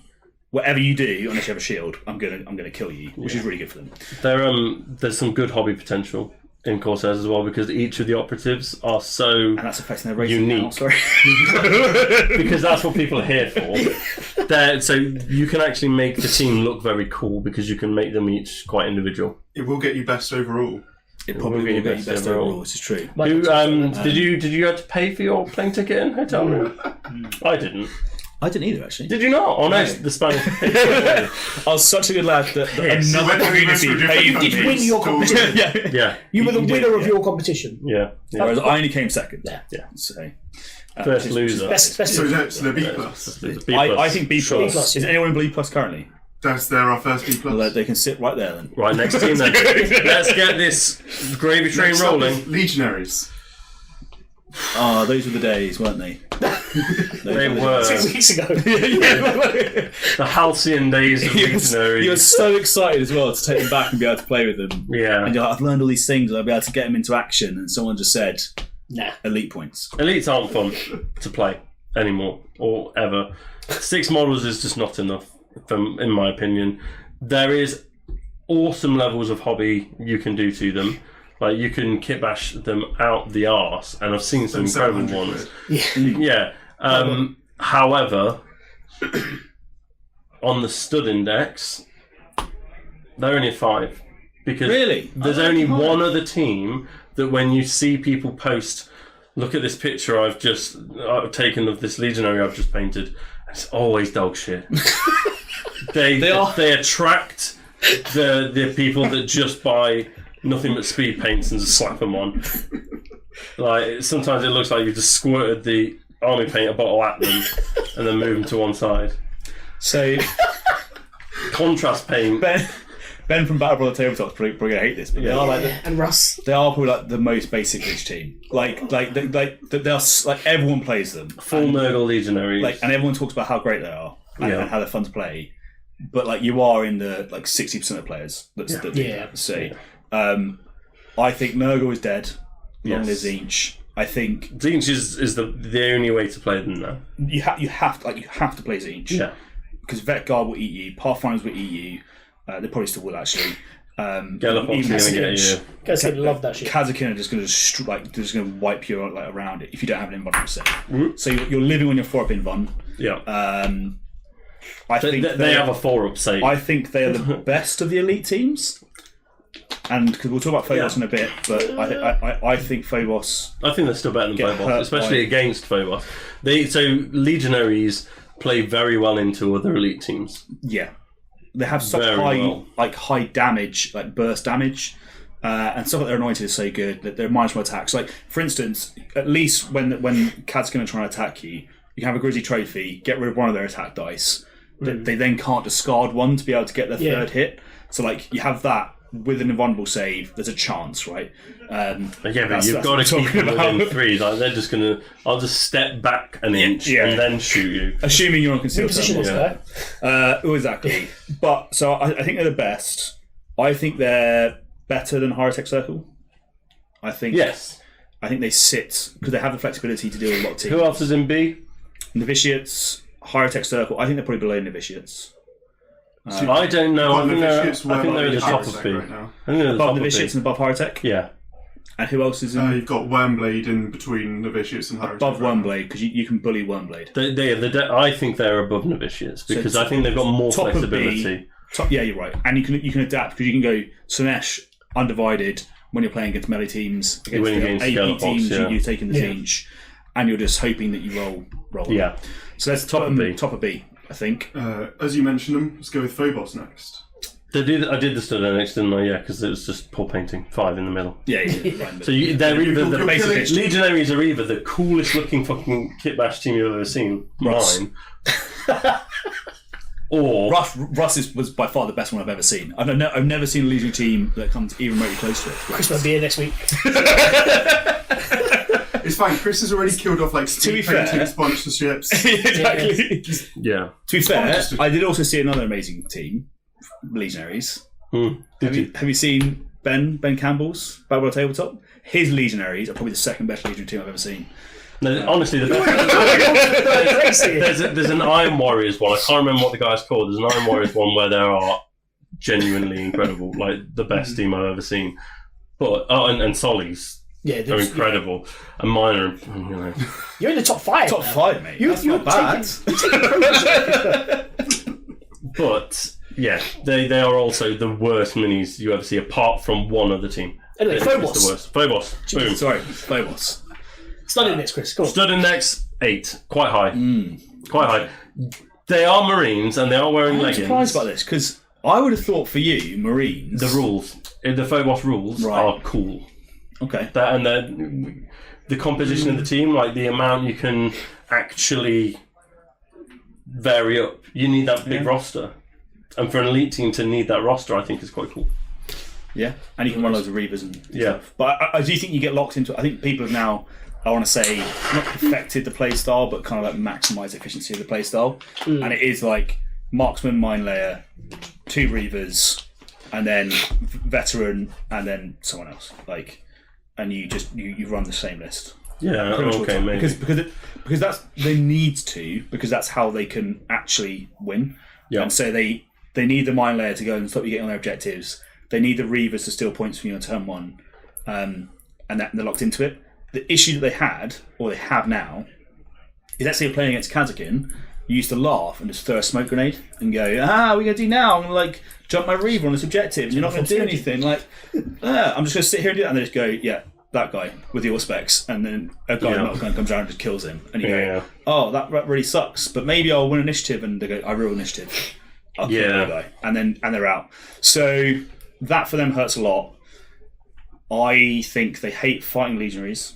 Oh, they really hate fighting legionaries. I think they hate pretty much all of the matchups. Like even novitiates. Like if novitiates get to shoot them, they will delete them. They're just too fragile. Yeah. Like even the flamers on 3-4 damage is just grotesque. Top? Do you think B-? I think B-. Yeah. Bottom of B-. Yeah. B-. First and B-. Yeah. B-. I think. Yeah, I think it's fair. Yeah. I think it's fair. I think they do have some play. They're not as bad as the C-tier teams. I think they're interesting. But I think they're really interesting. Yeah. And like Mark Garrett, who met out at Warhammer Warhammer Champs, was an awesome dude. Vanguard every turn, no regrets. Yeah. But, B-. Yeah. And people know how to play around now. NKT Mike always plays Phobos. The Imperial Fist. Gorgeous. And it's just interesting watching him play. So I think Phobos are an interesting team. You're never mad at your opponent when they're playing Phobos. Usually because you're winning. Yeah. Thanks. They can win into the next round. Just round the point, B-. Oh, Blooded, right. Stood in next 10. Ooh. Blooded are... Did you? No, hold on. This is not up for debate. I have played Blooded a lot. However, even if I hadn't, Blooded are, and Russ from GFN will back me up on this. Have you seen Russ's Blooded, by the way? They are lovely. The best Blooded I've ever seen. Second best Blooded I've ever seen. Second best Blooded I've ever seen. My Blooded got me to America. The Blooded are the best kill team. They're the most fun for hobby, they're the most fun to play with, and they're the most fun to play against. Blooded are the best kill team. They might not be technically, you're going to win this tournament. You stand a decent chance of podiuming, coming, if it's a 60-man tournament, 64, you're going to come top 10 if you're anyway decent with Blooded. You're probably not going to win, but you're going to have the coolest looking team if you didn't buy the box. Because the one thing that lets them down is their official models are a bit shit. They look like crackheads instead of chaos. Right? So the team's really good looking if you don't use any of the team. Yeah. If you use people use so much kit bash potential there. Yeah. Like you can go. Is it kit bash if you just replace it? They've got like one guy on a 32mm base, one guy on a 40mm base, and then they've got all of the 25mm that have different jobs, and then you've got Blooded tokens, and you can go nuts with that. And the Gaze of the Gods token as well. You can really, if you like hobbying, you can spend a long time and a lot of money on your Blooded. So you can build a whole roster of 10 out of 10. So you can build a roster of 20, then discard some of those and build more. And rebuild them. Yeah, and to be repaint even them. better. Yes. And 10 out of 10 stud. They are probably one of the most fun teams to play with or against, because whenever someone dies, everyone is happy. Yeah. And that's unusual, right? Like, it's like, I want this person to die, and you're like, I want to kill them, and you go, perfect, and like everyone's getting tokens. And the highly competitive people listening, which is probably most people that have come from Turning Point Tactics, what they've forgotten is if you're having fun and your opponent's having fun, they make mistakes. That's the point of the game. That's the goal of the game, is for two people to have fun. Yes. Yeah. So what are we saying? Tier wise, B plus. Top. Yeah. B plus. I think bottom of B plus then. Yeah, so who have one team in B plus currently? Yes. So I think they're going to be below. Who is that one team? Is Corsairs? Corsairs. Oh no, I think they're better than Corsairs. They're reliable, more reliable. Corsairs score better. Corsairs do score better. And it is a score-based game. It's blooded tack ops stop them from being Corsairs. Blooded Blooded have no good tack ops. Corsairs are another team and their that you're equipment's terrible. and as well. You're disappointed if you're not 6 tack ops. And their strategic points are terrible. And if you're tiebreaker, and more tiebreakers are coming down to tack ops. Yeah. So I think you'll lose out because you'll lose out a point on Robin Ransack here or there. Yeah, a point on guards. I know.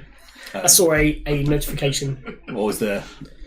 It's Jem telling me I've got to be up from work at 2 a.m. Right, we need to pass through. So, Yeah. B plus, bomber B plus. B plus bottom. Next team, boom. Intercession. Stud Index 0. 2. We're only halfway through, by the 2. way. That's very As long as you don't paint them as Space Wolves. Ultramarines. Ultramarines are better than Space Wolves. Really? Yeah. Interesting. Because Space Wolves are for furries now. Space Wolves were the coolest in the 90s, now they're for furries. They've switched place. Yeah, and being a furry is not cool. Let's get that straight. Why are you telling George? All of them. George He knows definitely has them. a first. He knows them. He 100% has a fursuit. Or he knows where to find them. Like, Intercession. he's been on those forums. And so Don't check my laptop. I think they're coming in at the bottom of C minus at the moment. B minus, sorry. C minus? I agree. B minus. I think they're better than Warp Coven and Kroot. Okay, yeah. I think they're worse than Phobos. Yeah. I think at the moment they have so many bad matchups. Without any invons, they just get dunked on. Yeah. So you take out 2 of them in Turning Point 2, and now they just don't have enough to. And it's just more achieved by a lot more teams now to do that, isn't it? Yeah. They've been nerfed in a way which locks them into shooting. Their shooting is just becoming less and less relevant, and they don't have enough CP to do things they want to do. They're B minus. Next Press. team. Breaches. Navy Breaches. Yep. Stud Index of a 3. It's actually hard enough. I thought you were going to high. get them, to be fair. Yeah, I don't like playing. I think they're really not fun to play against. They always have something annoying to do. They got such a big toolkit. They always like. You're saying breach players have big tools? Is that what you're saying? Yeah. All right. You set up you spend ages setting up like this perfect plan, and they go breach and clear. No, fuck off. Fuck off. Although Dan Barton runs them a lot, and he's lovely. He is. So that's where the 3 comes from. He's given them all single-handedly 3 points, stopping them being a negative. Yeah. I think they're a strong team. I just fed up seeing them. I think they I are. think you will see them as much now. I think they've got worse matchups now. I think Hopefully. they 6 months ago, you were planning on taking them to tournaments because of their consistency. are. That is what's their, changed? That's their thing. They're consistent. Good George asking a real question. That was good. Like Yeah, a useful He human actually being. pays attention and does stuff. Like, Yeah. should we switch?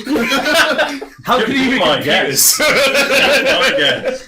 This wouldn't work at all if you. Yeah, that's it. He only teaches computer science. So, right, I think they are reliable. They do high damage. No, correction. I think they have reliable low damage, but they lack, apart from their melter gun, high damage in the plasma gun. That's unreliable, the plasma gun. They have to use the blitz ability to make the melter reliable.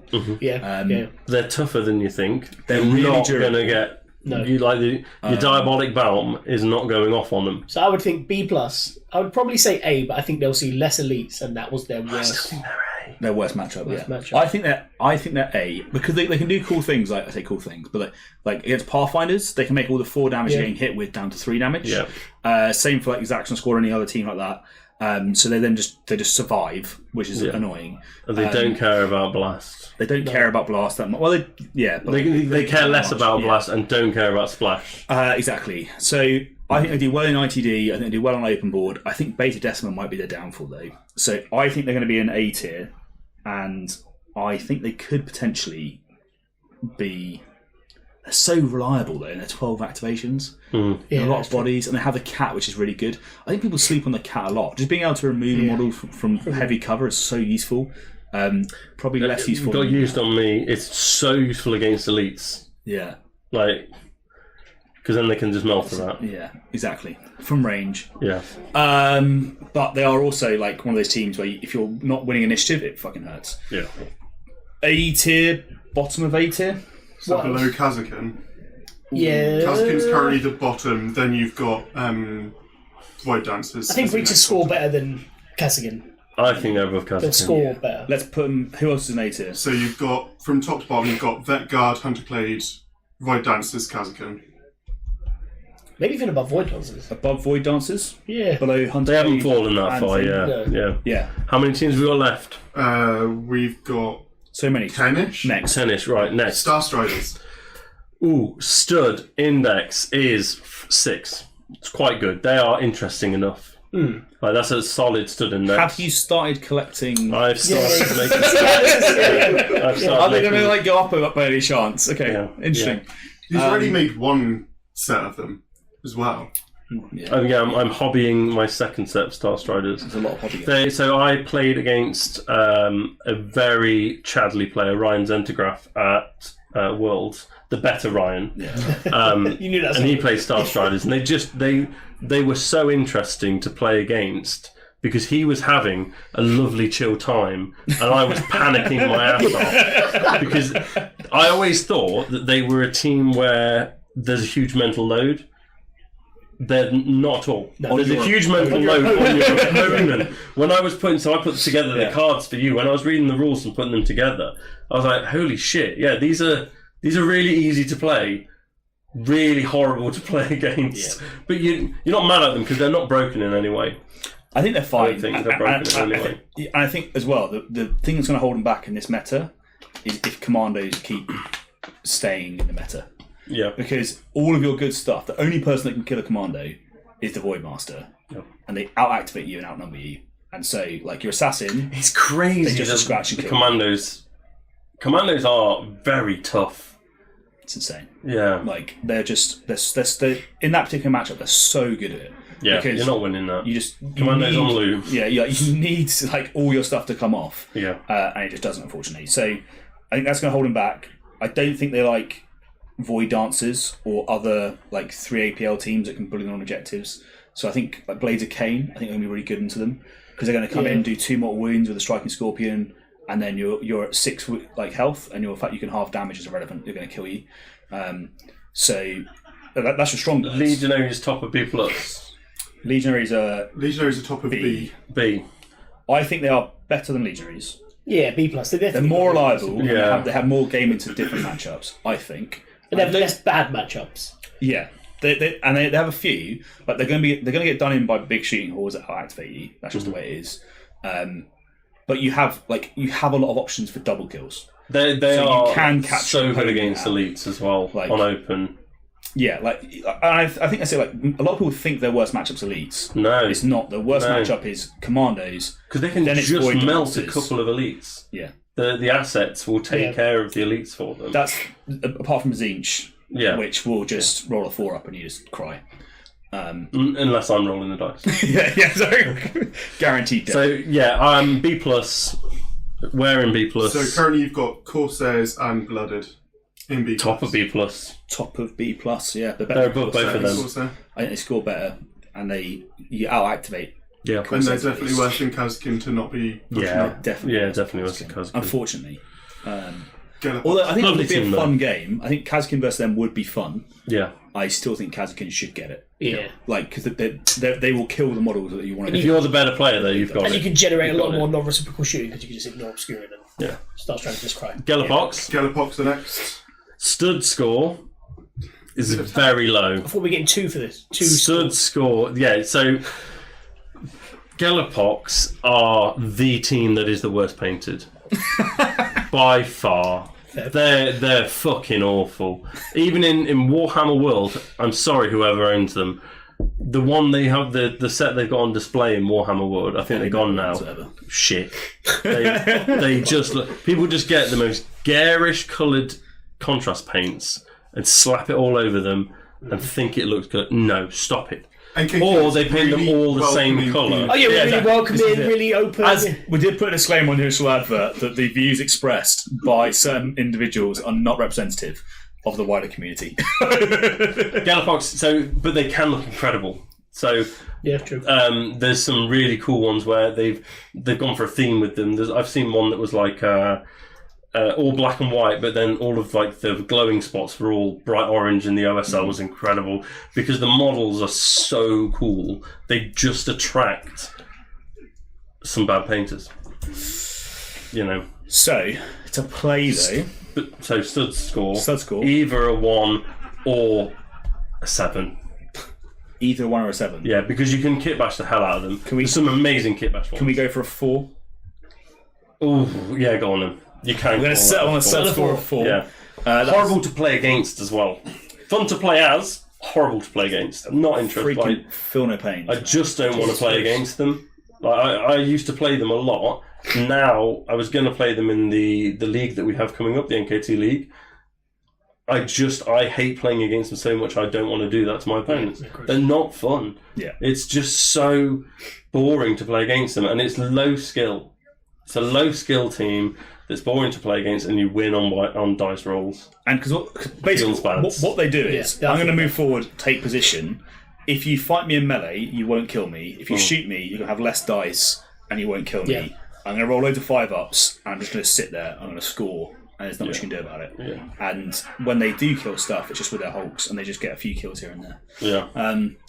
But I think they completely, like, against other melee teams, I think they shut them down. Like, there is rarely a melee team that wants to see Gellerpox on the table. It's like, everyone's always like, "Oh, what's the melee Hunter Clade guy?" The Rustalker assassin? People are like, "Oh, you don't want to get into close combat with these Rustalkers?" Yeah, I fucking do. Yeah, because I will just fold it in half. Like, the Hulks, apart from the Ryther, because he's just the worst. The bloke spawn, I think they call him now. He was the Ryther in the last kill team. Back in the day. Lumberghast, insane. Flesh Screamer, insane. Vulgrar, there's an argument for Vulgrar being the best or one of the best operatives in kill team on his own. He's got a good torrent weapon. He moves forward. He generates your CP. Yeah, his flame is disgusting, especially on ITD. He's got the good flamer in the game. Yeah, I think he's A tier. I think they're top of A tier. Yeah, got to be in the top. Yeah, top of A tier. Do you think they're better than Hunter Clade? Do you think? Yes. Yeah. Yeah. All day. Better than Vetguard? Do you think so too as well? I think they're better than Vetguard. I think they got and there's a lower skill ceiling needed bad to play them matchups as well. I don't know if they're better than Vetguard. I don't think they actually have that many. I don't think they have bad matchups. Ooh.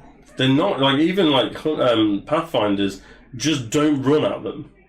Stay a bit concealed and you'll be fine. I think Pathfinders have enough raw damage. Yeah, just to delete stuff. To kill them, because they will. It's hard because they'll mark like the big guys to 3 mark lights, and then just hit you with the iron rifles. Yeah, so 3 statistically 20 correct, damage going through. However, that's not going to go through. But like 2 of it's going through because fucking feel no pains. They have and they can get out of combat. So you keep your gun drone on engage, so he could be the other one. You keep your recon drone on engage. You put everyone on engage, pretty much. Yeah. And Pathfinders can go and assassinate the glitching with the gun drone, that sort of stuff. So I think Pathfinder's a good matchup for them.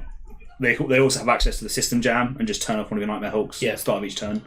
End of turn. Kroot are a good matchup. Weirdly. Kroot one you just pollute stockpile. You have to. So you have to pollute stockpile. You just ruin that straight away. Yeah. And that's not the good thing for them. Any team that's reliant on equipment, pollute that. Yeah. So Navy Breaches, you pollute their stims. Even like Starstriders, if they're trying to spam concussion grenades, they won't.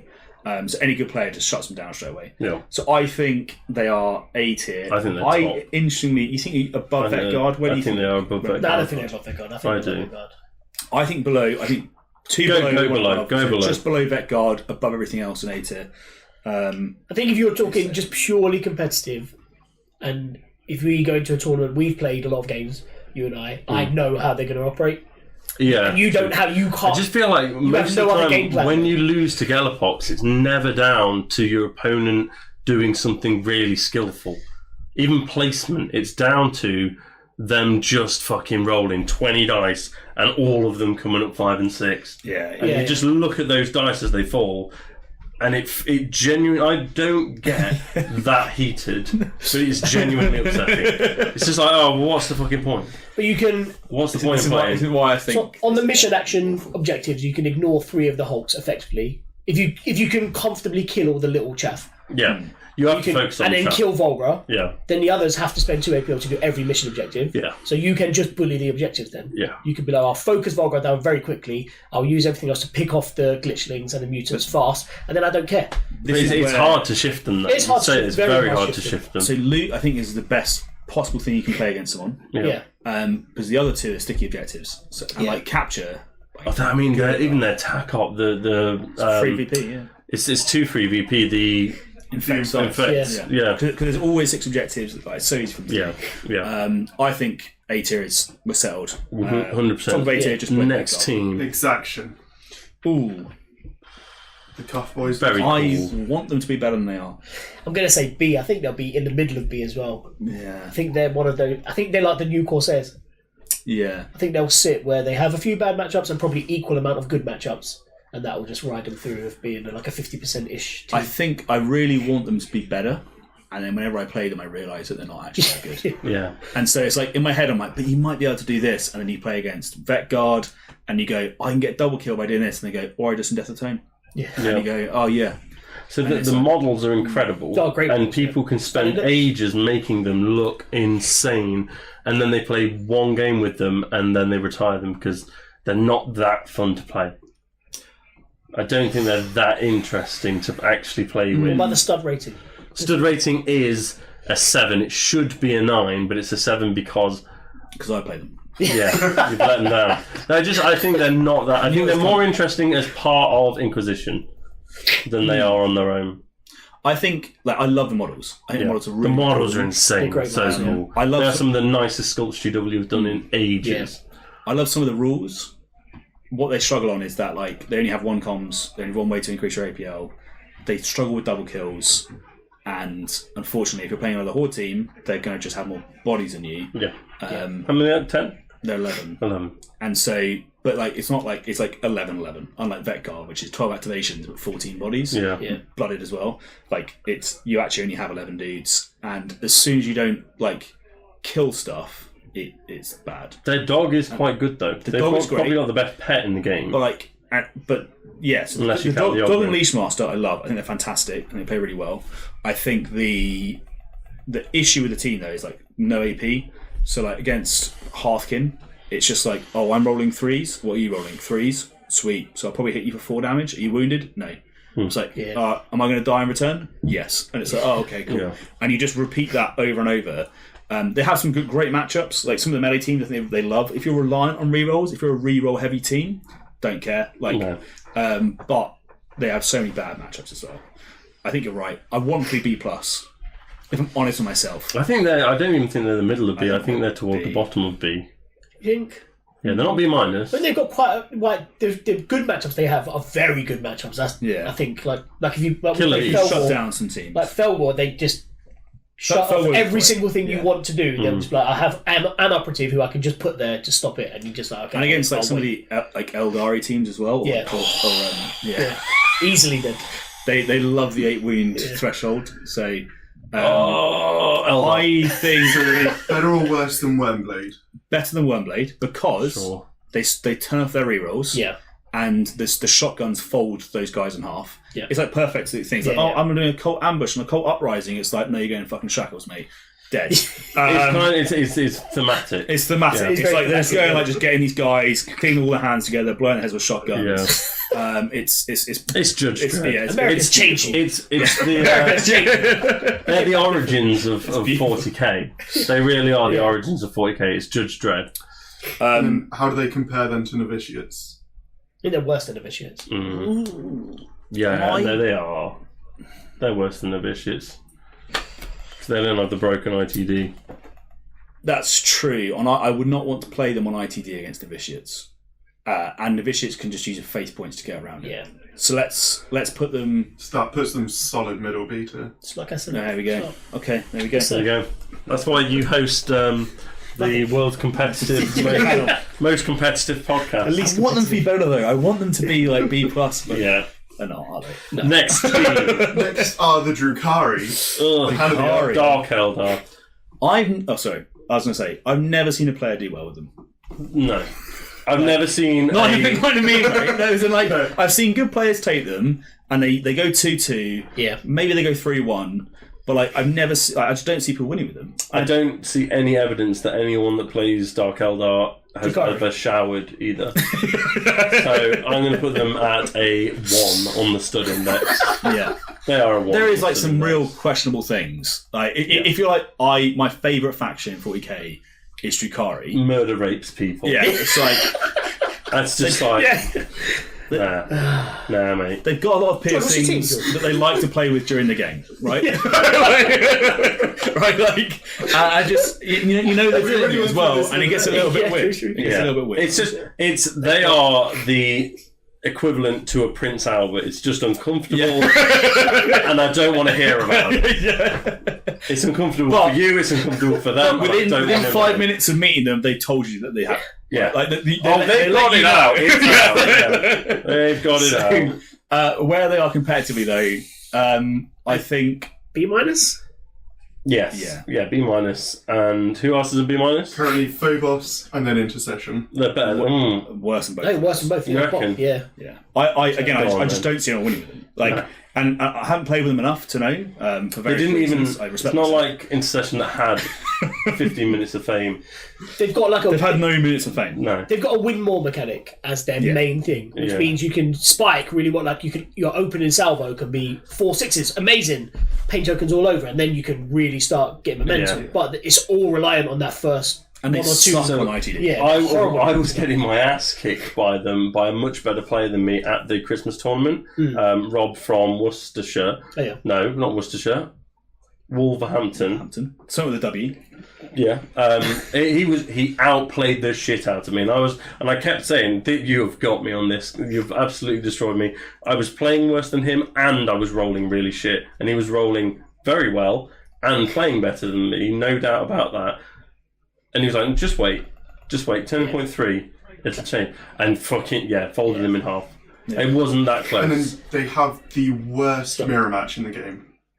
If one person starts... is it boring? If you it's not that it's boring, it's that as soon as one thing goes right for one person... Because they generate paint tokens, then you can't catch it up. And if you play aggressively and you whiff... then it's like, oh, that's it then. Then it's like, the only way that I've been able to have a win in a mirror match is by going security and playing really defensively. And just hoping it kills. And just holding one side. They have there's some cool things that they do, but I just never see them win. No. And I think like ITD for them, if you're playing an action-based mission, like you're playing loot or secure on ITD, like turn 1, you're getting 2 points. Yeah. And you can't contest objectives, and then you're probably going to get killed.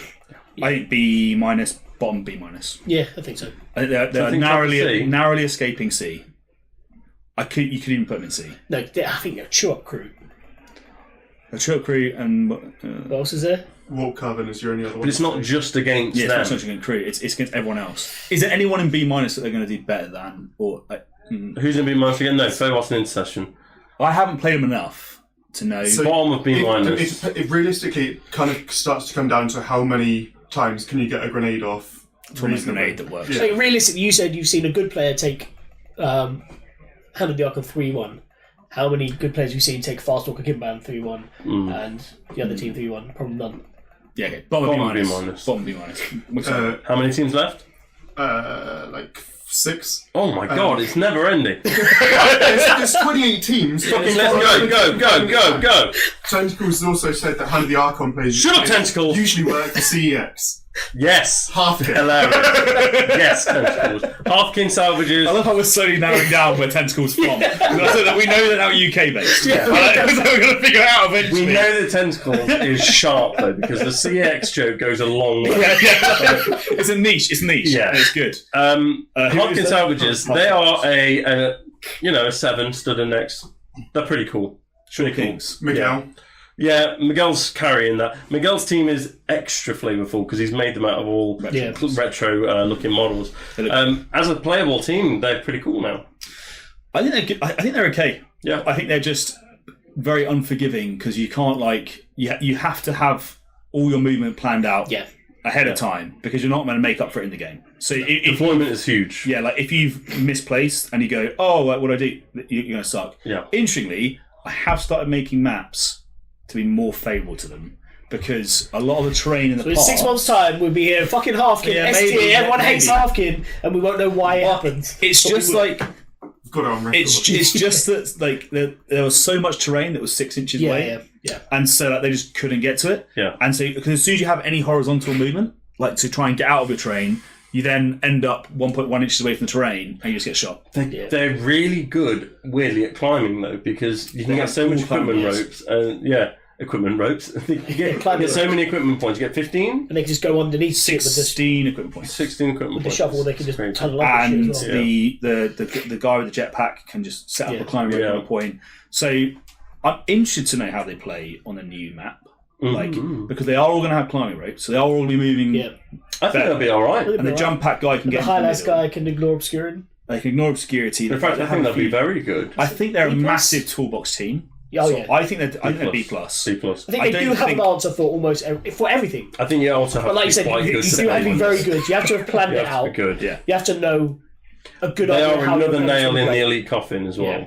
But yeah, I think the only issue they have is like, melee teams dunk on them. Yeah. Because you don't have the movement potential to reach them, but they always have the movement potential to reach you. So it's like, I'm going to move 5 and shoot 2 inches, and you go, okay, like I'm going to charge you from 9 inches away, whatever. I love the And it's dozer. like, yeah, Punch you off an objective is That's cool. that's a good it's a shame you fun. can't punch off the map in the new Yeah. rules. They specified that, but I do like the punch people off objectives Yeah. and get control that way. I think that's pretty smart. B plus, but whereabouts then? I think middle. Who's at the top of B plus at the moment? So only Starstriders, then Corsairs, then Blooded. I think they're better than Corsairs. If you know what you're doing, I think they're better than Corsairs. Take think recon they'll mostly, score better. right? They can score, recover out, not too bad. Advantage is same because of Skill climbing rope. advantage. Yeah. And maybe Ryan I Wilson can see that. showed that they can definitely And the- win a big tournament. The tack other ops set for of them are grudges they good. take, don't they? Yeah, so so let's go with above Corsairs, below Starstriders. yeah, fair. I think that's good. Next team. Next, you've got Fellgor. Oh shit! This was an interesting team because I thought they were. I think they might be better than we think, but experience from people in the room says absolutely not. In the chat? Yeah, she's posted in the chat. Yeah, that it's he fine. needs to- It's fine. It'd be fun. So I think they. I was going to put them in A, bottom A, but you think they're not that good. No, I think they have a good Initially. amount of bad matchups. Yeah, I think you have to pilot them quite well to actually. I get think results they are from them. just at the top of normal B. Yeah, I'd say that. I think I agree with that. I think because they are. When you just shoot the shit out of them. Just whoever you are, just shoot the shit out of them. the issue is that because they're 10 wounds each, most guns bounce, so you usually don't kill them when you're shooting them. And so if they just play the mission, they're usually okay. And just shoot them doesn't work because you have access to super conceal. And so like, But you they can have ways really, around so you that. can lopsided deploy like we discussed. You can overcommit to one side and just get them to fold that side, especially that as 2 of the missions are mission action. 2 APL, aren't they? Yeah, to it, they're not able to do mission action, so you can just fold one flank completely and just ignore the rest. Top of B, Yeah, I top think of top B. I think they do have play. So above Legionaries. above Legionaries. I think. Yeah, I think above Legionnaires. so. They actually like that matchup. I think Yeah. they like Top of the B. matchup. Next team. Inquisition. Oh no! Wait, Fellgor stood 5 in the middle. You're fine. There you go. Really? Yeah. Good hobby potential. Great models. Inquisition. I have opinions on this. Inquisition. Might be different to what people think. Go be a stud index first. Stood index first. It's really difficult. Inquisition models on their own. The models are like blooded, pretty crap. But so much kitbash potential. Yeah, loads of kitbash potential. I think they are a gentlemanly 6, but you can be a real nerd about them. The whole like building your roster and having I'm going to take the breaches every turn. You can be a fucking nerd about it. If you take anything other than the Building the whole- breaches, Building the whole roster and then always choosing the breaches. Yeah. Like, I've always options on. I might be able to have breaches. yeah. I think if you don't take breaches, they're a 6. So competitively, I think they're nowhere near as good as people think they are. Mm-hmm. So I think they have a few tricks that everyone is like, oh my god, this is so strong. At the end of the day, the majority of their operatives, the damaging operatives, hit on 4s. Yeah. They have access to 1 reroll, and anyone who's played Corsairs, like, will know that 3s are unreliable. These guys hit on 4s with 1 pistol guy that hits on 3s. Yeah. Girl. Like, they just don't reliably kill anything unless they get their quarry off, right? So you're in this like horrible scenario where you're hoping that you win initiative on turning point 2, right? And to be able to place your quarry, and if you don't, you have to use your denounce, which is only once per game, to then be able to place your quarry and use your denounce to be able to get the quarry to start bouncing. But you end up in this scenario where if you don't do that, like your opponent activates that guy first, and you're then just killing models that have already activated all the time. Because if you put a quarry down on someone, they go, well, I'll activate him first. Either I run them away, or I go kill someone, and you go, sweet, I'm now going to kill the guy that's already done the thing that you want them to do. Yeah. And they go, sweet, I've been killed the guy over here. I'll put the quarry on this person over here. And you're just chasing your tail, killing models that you don't care about. So they're not very reliable, and I've watched it happen to all the good players. Like, some of the best players in the world took them to champs and had terrible rolls. And I'm like, I played the team once, and I was like, they're unreliable. Yeah. And I don't like the fact they're locked into breaches. I think everyone thinks breaches are the best way to play a team. I think they are, because they bring the most amount of reliability to the team, and you need those activations. Everyone says that they should nerf them by reducing the amount of breaches, and I'm like, if you do that, the team is unplayable. I think I just agree with you on that. I'll collar you've played them as well, so it's fair. I think they've got they have plays like you if you know your opponent's teams, you can go right now. I'm going to shut down that ability. That's really powerful, and you can you can flex and you can work stuff out. But you are going to get diced. Bottom of B. I think they're better than that. I think they are B+. Okay. But you're going to get diced. Bottom so of B+. You're going to win 3 games, and in one game you're going to roll just terribly, and you're not going to. Can't do anything. That puts them at true B if you're like me at home, just removing the plus and minus and adding the actual numbers in. So bottom of B+. Who else is in B+? You've got Starstriders, Hearthkin, Corsairs, Blooded. Yeah, lower than Blooded. Below them. They should give RBTs and Calican 6 options in that kill team. I also don't believe that the removing obscurity is a massive buff for them in comparison to the cat. I think cat's generically better. It's only against smoke grenade teams it comes up. Ended it. Okay, next two. Chaos Cults. Still good, probably. 80 is still, I think, it's still very hard to deal with. They're easy kind of Against interesting. Gellerpox, they're going to die now. But no melee team likes Gellerpox. They're kings of that. I wonder if they just get beaten up, because no one's going to have fun in that game. No one ever has fun in those games. Yeah.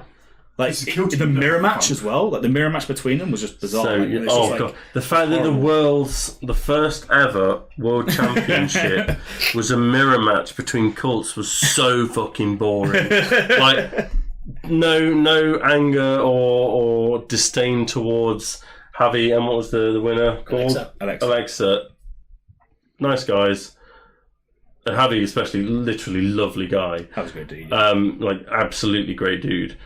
But that's a fucking boring game to play. It's a boring game to watch, and the fact that they had to do like 3 games of it, just I think they were done with boring. it. I don't think it was like either of them cared. It's just at the end of the day, they're still 15 models.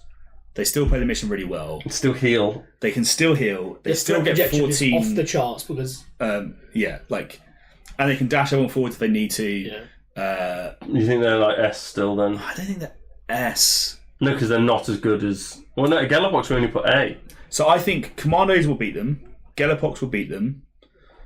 I think if you have enough damage output. So, for instance, I think Hunt's Clave will do well into them now, because I don't think you will survive, right? So, and now you're not going to have enough wounds potentially to live. Well, you're not mutating as many as well. Because you don't have as many wounds, right? So the thing that was really scary about them was you just go, oh, I've got this guy. He's dying. Boom, he's now back to being or stronger than we ever was before. Yeah, that's at least gone. So you now have some play with it. So I think I would say top of B+, but I wouldn't be surprised if they're bottom of A. Stud index 5, because if you go boring and vanilla with them, they can be 1. But if you paint them gorgeous, they can look incredible. Do you think I'm picking up Colts anytime soon?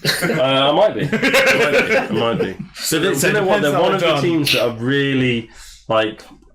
We knew that they were going to be broken from the get-go, and so I just kind of stayed away. Yeah, and they keep they've had a lot of nerfs. Yeah, I think what's happened to them now though is you'll probably see average tournament performance massively drop because they've just raised the skill floor with them. Yes, a huge amount, right? Yeah. So now you have to use all of their buffs and synergies to make them work, which is why I'm thinking B+, but probably bottom of A, B+. be interesting to know what the guys who play them a lot think. But I think that's where they're going to sit because like they're still good. They've still got loads of bodies. So how much better than Starstriders are they, and how much worse than Kazakh? They're a lot better than Starstriders. Because right now Starstriders are your top of B+. And then the question is does Kazakh have enough elite points to kill them? No. Probably not. It's too many. Above Kazakh? What else is... So above Kazakh you've got Void Dancers, followed by Breachers. I think they go with Void Dancers. Yeah, I think so, yeah. But below Breachers? Yeah. So I think they're... So that's towards the bottom of A tier. Yeah. Yeah, maybe that's where they actually belong. That's probably where they belong. Hot take.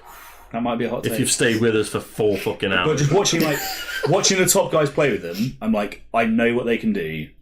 And although they have been nerfed, like you could play them with a spreadsheet though, because you know what they're going to do from the get-go.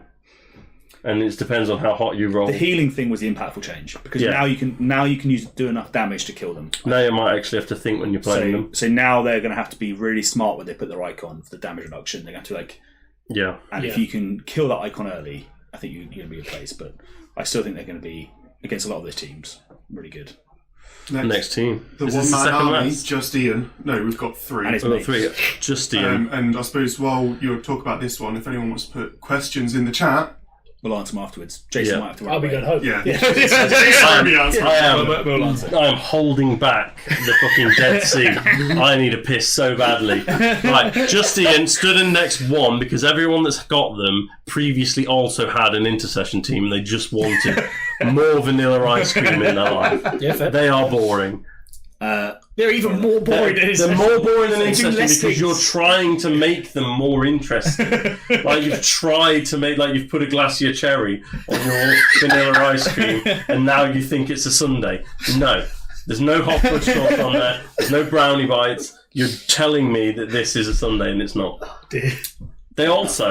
They're not even supposed to have any tack-ups, are they? They currently officially they don't. Yeah. We're gonna assume for this tier list that they have Seeking Destroyer. I don't think we do. I think we put them in the bottom of C. Raw dog 'em. So I think I was thinking about this the other day. I think in the current meta, like, and this is again like what is your worst matchups as Intercession? Yeah. And does this team do better or worse against it? And then your good matchups still good. Do you know what? I'm actually going to have to go for that piss. I'm going to give Jason the Stood Index for the last 2. 0. I think they are. I think we're so high quality. We can't even get to the end of the podcast. It's like almost been 2 hours. I think they are better than Intercession. And I know it sounds weird. Intercession is more mobile and have more flexibility, but like they generate so much CP. Yeah. Like so, they always have CP to ignore injury and do Wrath of Vengeance, whatever. And their sniper, like they have a sniper that hits on 2s, a sergeant that hits on 2s, a plasma pistol that hits on 2s. They've got access to a power fist, which is more damage. The heavy bolter does more damage. So against Legionary, they do more burst damage, which is one of their worst matchups. They have invuns. They have more. I just think they survive better and do more damage. And in the matchups where Intercession struggle, that's what they need. So they're harder to play, a lot harder to play than Intercession, which probably sounds weird, but I think they are. But I think they're B-. Whereabouts would you put them though? I think it's still worse than Phobos. So only above Intercession. Yeah, B- in the middle there. Now we're on to the new ones. Yeah. So starting with Scouts. So I have played this team. I think they're going to struggle against elites. So they have a heavy bolter, which they can potentially shoot twice, and they have a missile launcher. But both have the heavy word. Both have the heavy keyword, so you're like locked into not being able to move around very much. You're a 2 APL team. You're reliant on your opponent giving you shots early. If you don't get those shots off, they'll just kill you. Yeah. And they'll out-contest your objectives. Like you don't have enough APL. Your leader having the comms and leader ability, like you need them to be forward to doing stuff because they're 3 APL on objectives. But now they're also your comms that you normally hold back to be able to buff your other models. So your leader will end up dying on turning point 2 or 3. Giving up easy headhunter. Because you need them to be out there doing stuff, and then you've lost your comms, and you're a 2 APL team with not enough models. And I don't know what teams. And everything is telegraphed because the forward scouting or whatever it's called. You have to set it up right at the start, so you know before we've even rolled a dice. I can tell you, you want to put pressure on this objective because you put your tripwire here, and you want to keep me off that one because you put the mine over there. So I already can start to figure out what you're going to do before it even happens. Did you stud the scouts already? No, so we left it for you. We had faith in you. Four. Highest of all the Space Marine teams. Interesting. Yeah. Interesting. Because they're not quite Space Marines yet. Yeah. They're not quite that boring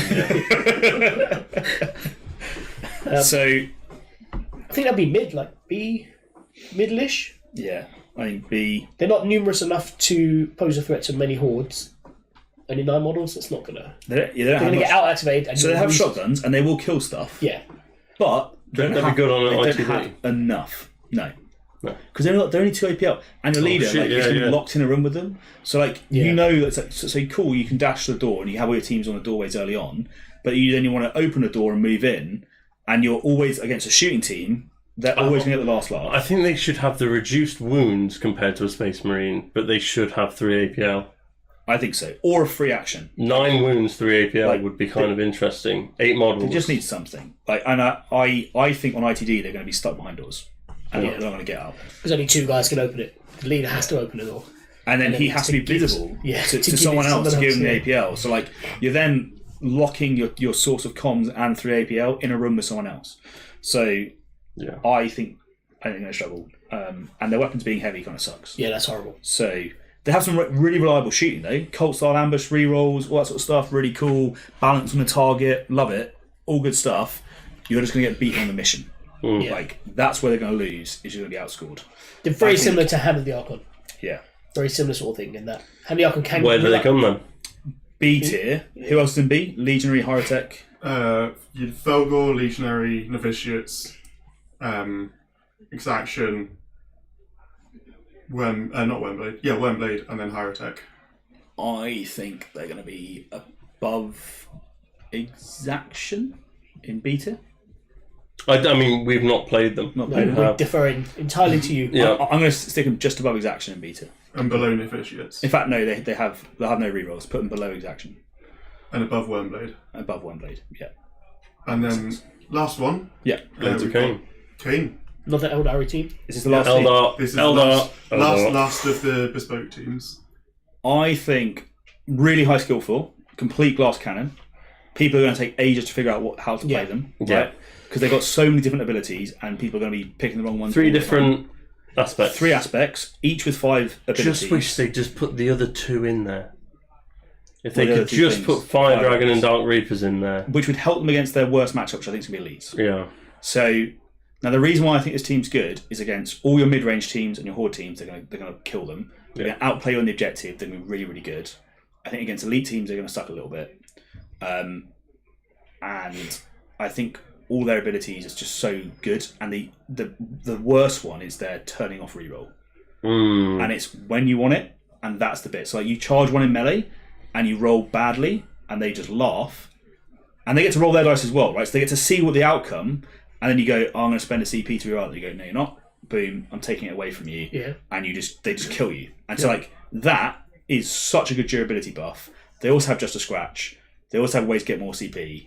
I think that's where they're going to do it, and they're going to be really good if you're 10 wounds and less at killing you and doing that. If you're above 10 wounds, it's where it starts to hurt them, because they won't do very good at killing those sort of guys. Because the striking scorpions can do 2, but then they're reliant on hitting a crit, and you're not getting a crit. Yeah. So I just think they're probably going to be against 10 wounds and less A tier against everyone else. If you're above that, they're probably like a B or even C tier. So maybe. So that should put them as a B plus. B plus, top of B plus, probably. So better than Starstriders. Wouldn't be shocked to see them coming out higher. I'd say that we're being conservative with the B plus. And it looks like they'll be really hard to play against, because you won't know what they're going to do. You can't manage any threat, right? You see a plasma gun, you know how to manage that. I know how to deny shots. I know how to move around to get into that guy, stop him shooting me. But this guy, everyone can do everything.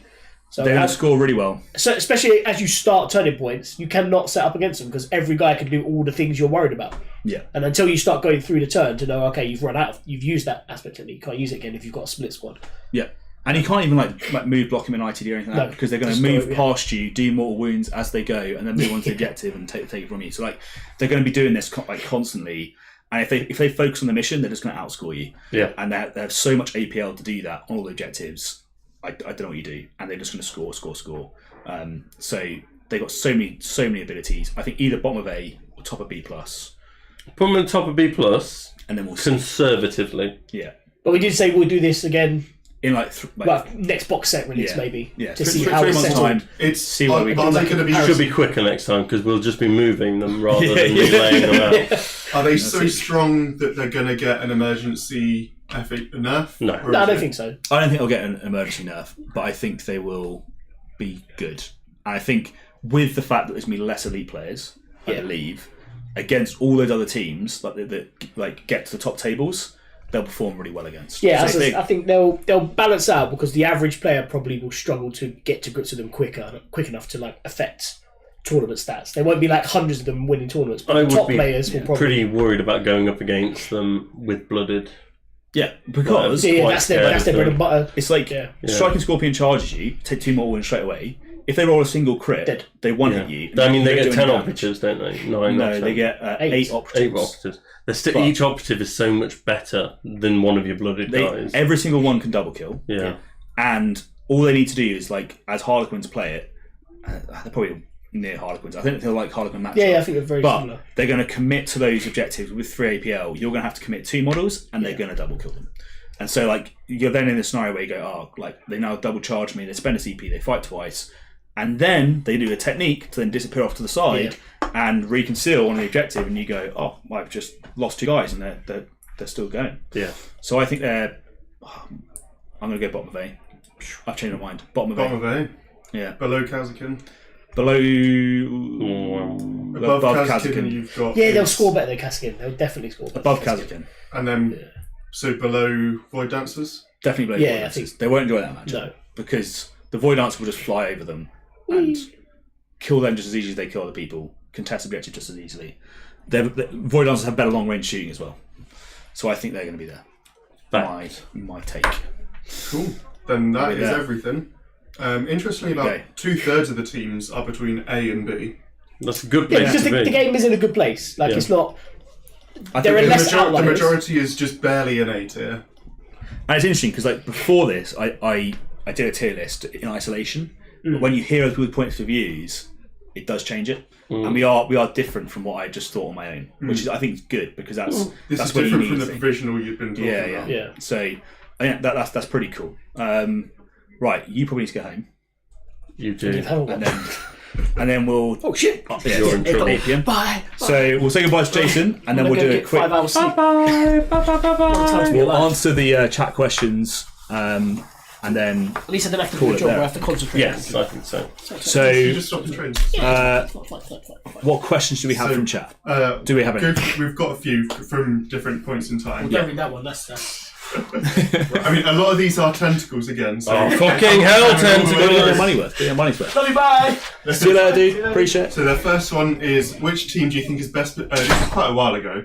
Which team do you think is best positioned to claim the scalps of the teams at the top of the tier list, but will maybe struggle against some of the lower brackets? Say that again. So who does well against... Which teams are going to be good against the top tiers, but bad against the lower tiers? I think either Void Dancers or Blades of Kane. Oh no, because Commandos. Gellerpox. Commandos. Because the worst ones are Warp Coven and Kroot. And Warp Coven destroy Gellerpox with that shutdown. Like, they can just slow them down too much. Yeah, Gellerpox is our answer because they're going to... Because Commandos hate fighting them. Yep.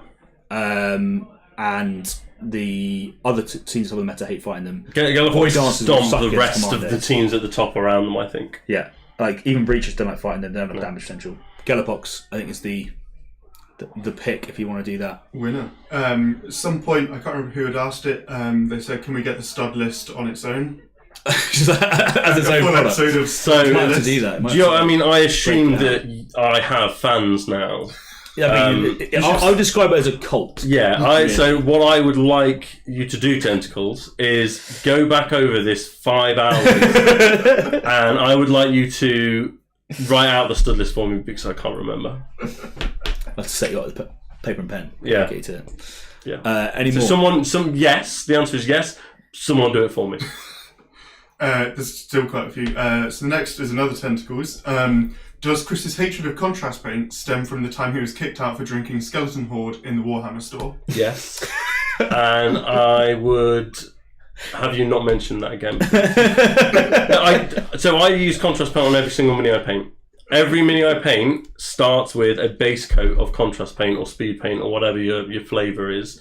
And then I paint over 80% of that with normal acrylic paints or oils. So I'm essentially skipping the wash step at the end so I don't dull down my coats of acrylic paint. So if I put down a contrast base coat over, let's say, a Legionary, so red contrast paint, and then I paint my acrylic reds on top, I then don't have to put a wash on, so I'm not going to dull down those acrylic paints, and it leaves your models with a huge amount of pop, even if you go for darker colours. So, and that's where, when you look at a model from, an arm's length away, they have massive potential there. What I not dislike, what I think is a poor move, is to use them as the only tool in your toolbox. That's what I do. I think they stand out. Contrast and wash. I understand. They stand out like a sore thumb if you just use contrast paint. I think it just looks a bit off. There you go. Next one, hardest matchups for Commandos or Pathfinders? Gellerpox, I think we covered it a little bit. So Commandos. Gellerpox Commandos is pretty rough because you can't really kill anything in melee, so you're reliant on outscoring them. Mm-hmm. And if they can get enough APL onto objectives, and now you can't do the sneaky get cheese. Yeah. So I think that's probably quite good, and they just don't kill very well. I don't know if there's anything else particularly bad for Commandos. I don't think they liked Legionary. I think that was actually a matchup they didn't enjoy because I think they're fine, especially on loot. On loot, yeah, like loot's a different thing. They don't struggle against anyone on loot. Well, it might be better now, but I think they'll probably be good against Gellerpox. I agree with. I don't know who else is going to be good against them. They're just Commandos are very good. Who was the other one? To be honest. And then the other one was who did you say? And then the other one was Pathfinders, our other S-tier. Oh, Pathfinders. Pathfinders don't like playing Commandos, I don't think, because they just have just enough wounds that they don't die. Yeah. And they limp around scoring points. So you hit them for 8 damage and they go, oh, just about alive. Or you hit them for 12, they just a scratch to 8 damage and they live. And then and when they've got 8 damage, they are going to fucking murder you in close combat. They still kill you in close combat because you're only getting 1 hit, right? Yeah. So like they're going to just parry you. 1 hit of 2. Like or whatever it's going to be. Yeah. So so I think they don't like that matchup. But who else are they worried about as Pathfinders? Vet Guard I think is an even matchup for them. They can actually kill each other quite effectively, which is weird, but they just do. Who doesn't mind getting shot? Void Dancers are good at. Domino Field ruins their marker light shenanigans. You normally get double kills, and if you get enough double kills quickly, you're doing okay. Yeah. So you can get behind them. You're just like flying over the terrain. There you are. Shoot down the line. Bam, bam, bam, bam. Yeah. And so, for instance, interestingly, Blades of Kane is not. I think they're going to do it because Scorpions can have 2 super conceals. Yeah. Which is the same as Domino Field. So kind of like the ones which you're putting in light cover will be on a super conceal, and the ones that are in heavy cover you don't care about. Yeah. And they're also going to do double kills, right? So they're going to move through and just tear these guys apart by charging in melee, do 7 damage, easy. Shoot someone else with a pistol, kill them. Probably those teams. Those Trixie Eldari teams are probably the better matchups. I'm not coming on ever again. Good. We've got 2 questions left. I'm going to save one for the last one. Okay. Are the lack of a roster a disadvantage for Gellerpox and Starstriders, or do they have enough versatility built into the kit? Yeah, they're fine. They have enough. So I think the roster is a thing from back in the day. Like that is Kill Team 1. I think you can completely do away with it in Kill Team 2. I don't think you need it. And the fact that GW would keep it. Well, no, I think the fact that where they needed to, they just said, these guys can have 30, means that they don't care about the roster. There's not much care. But would you care about it for things like, is it Intercession where you're choosing... Intercession and Legionary are the only ones that are currently and Companion Demons. Yeah. The only ones that are currently affected by it.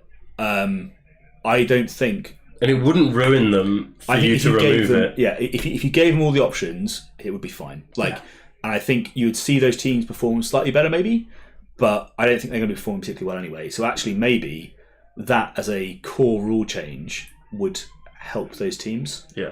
And then... At tournaments, yeah. Because at casual play, no one cares, right? Because you turn up to the table and you just play whatever you want to. You kind of do, because a lot of the time when I'm playing with the next league or the next tournament in mind, and so I will get ready for it. I'll play with just Tzeentch, even if Nurgle would be better in this instance. I'll be playing with Tzeentch because that's what I'm going to have later. I don't know, maybe that's my inner sweat lord taking over. So there you go. I am known for my extreme competitive play.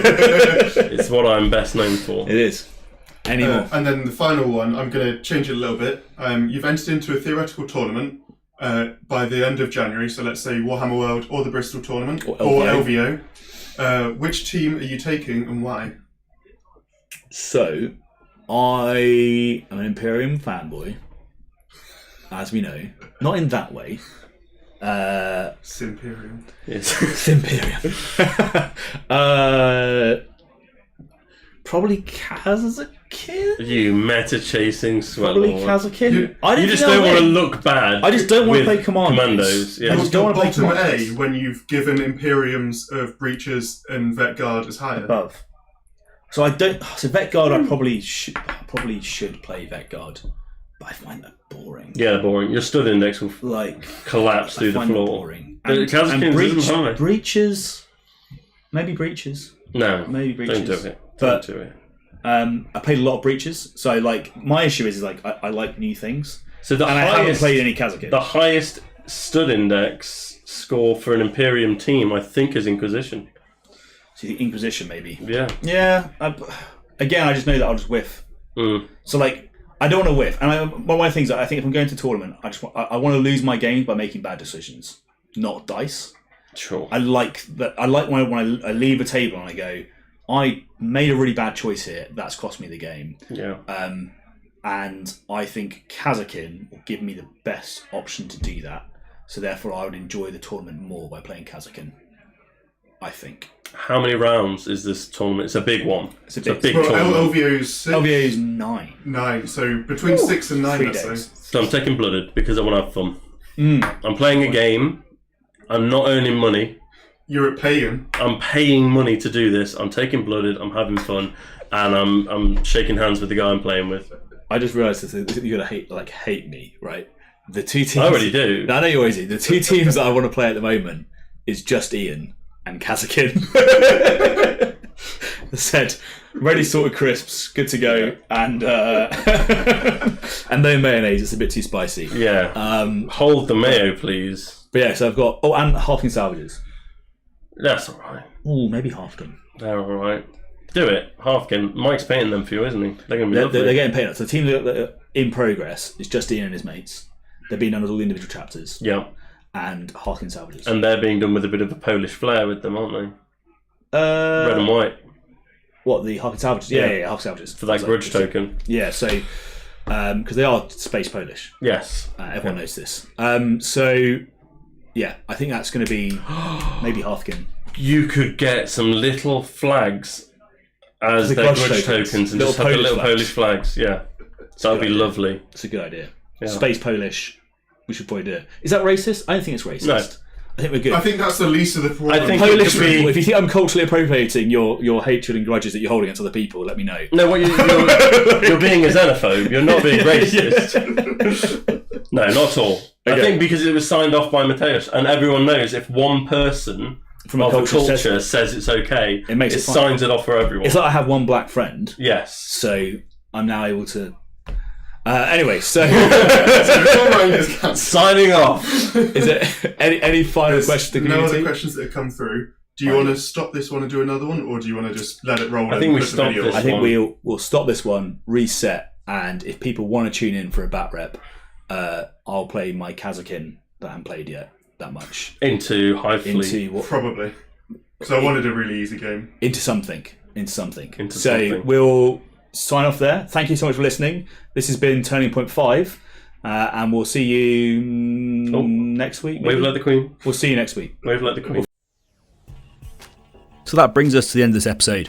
Hopefully you found something new or useful while listening, and if you did, throwing us a like would be greatly appreciated. You can also share this with your friends so they can benefit as well.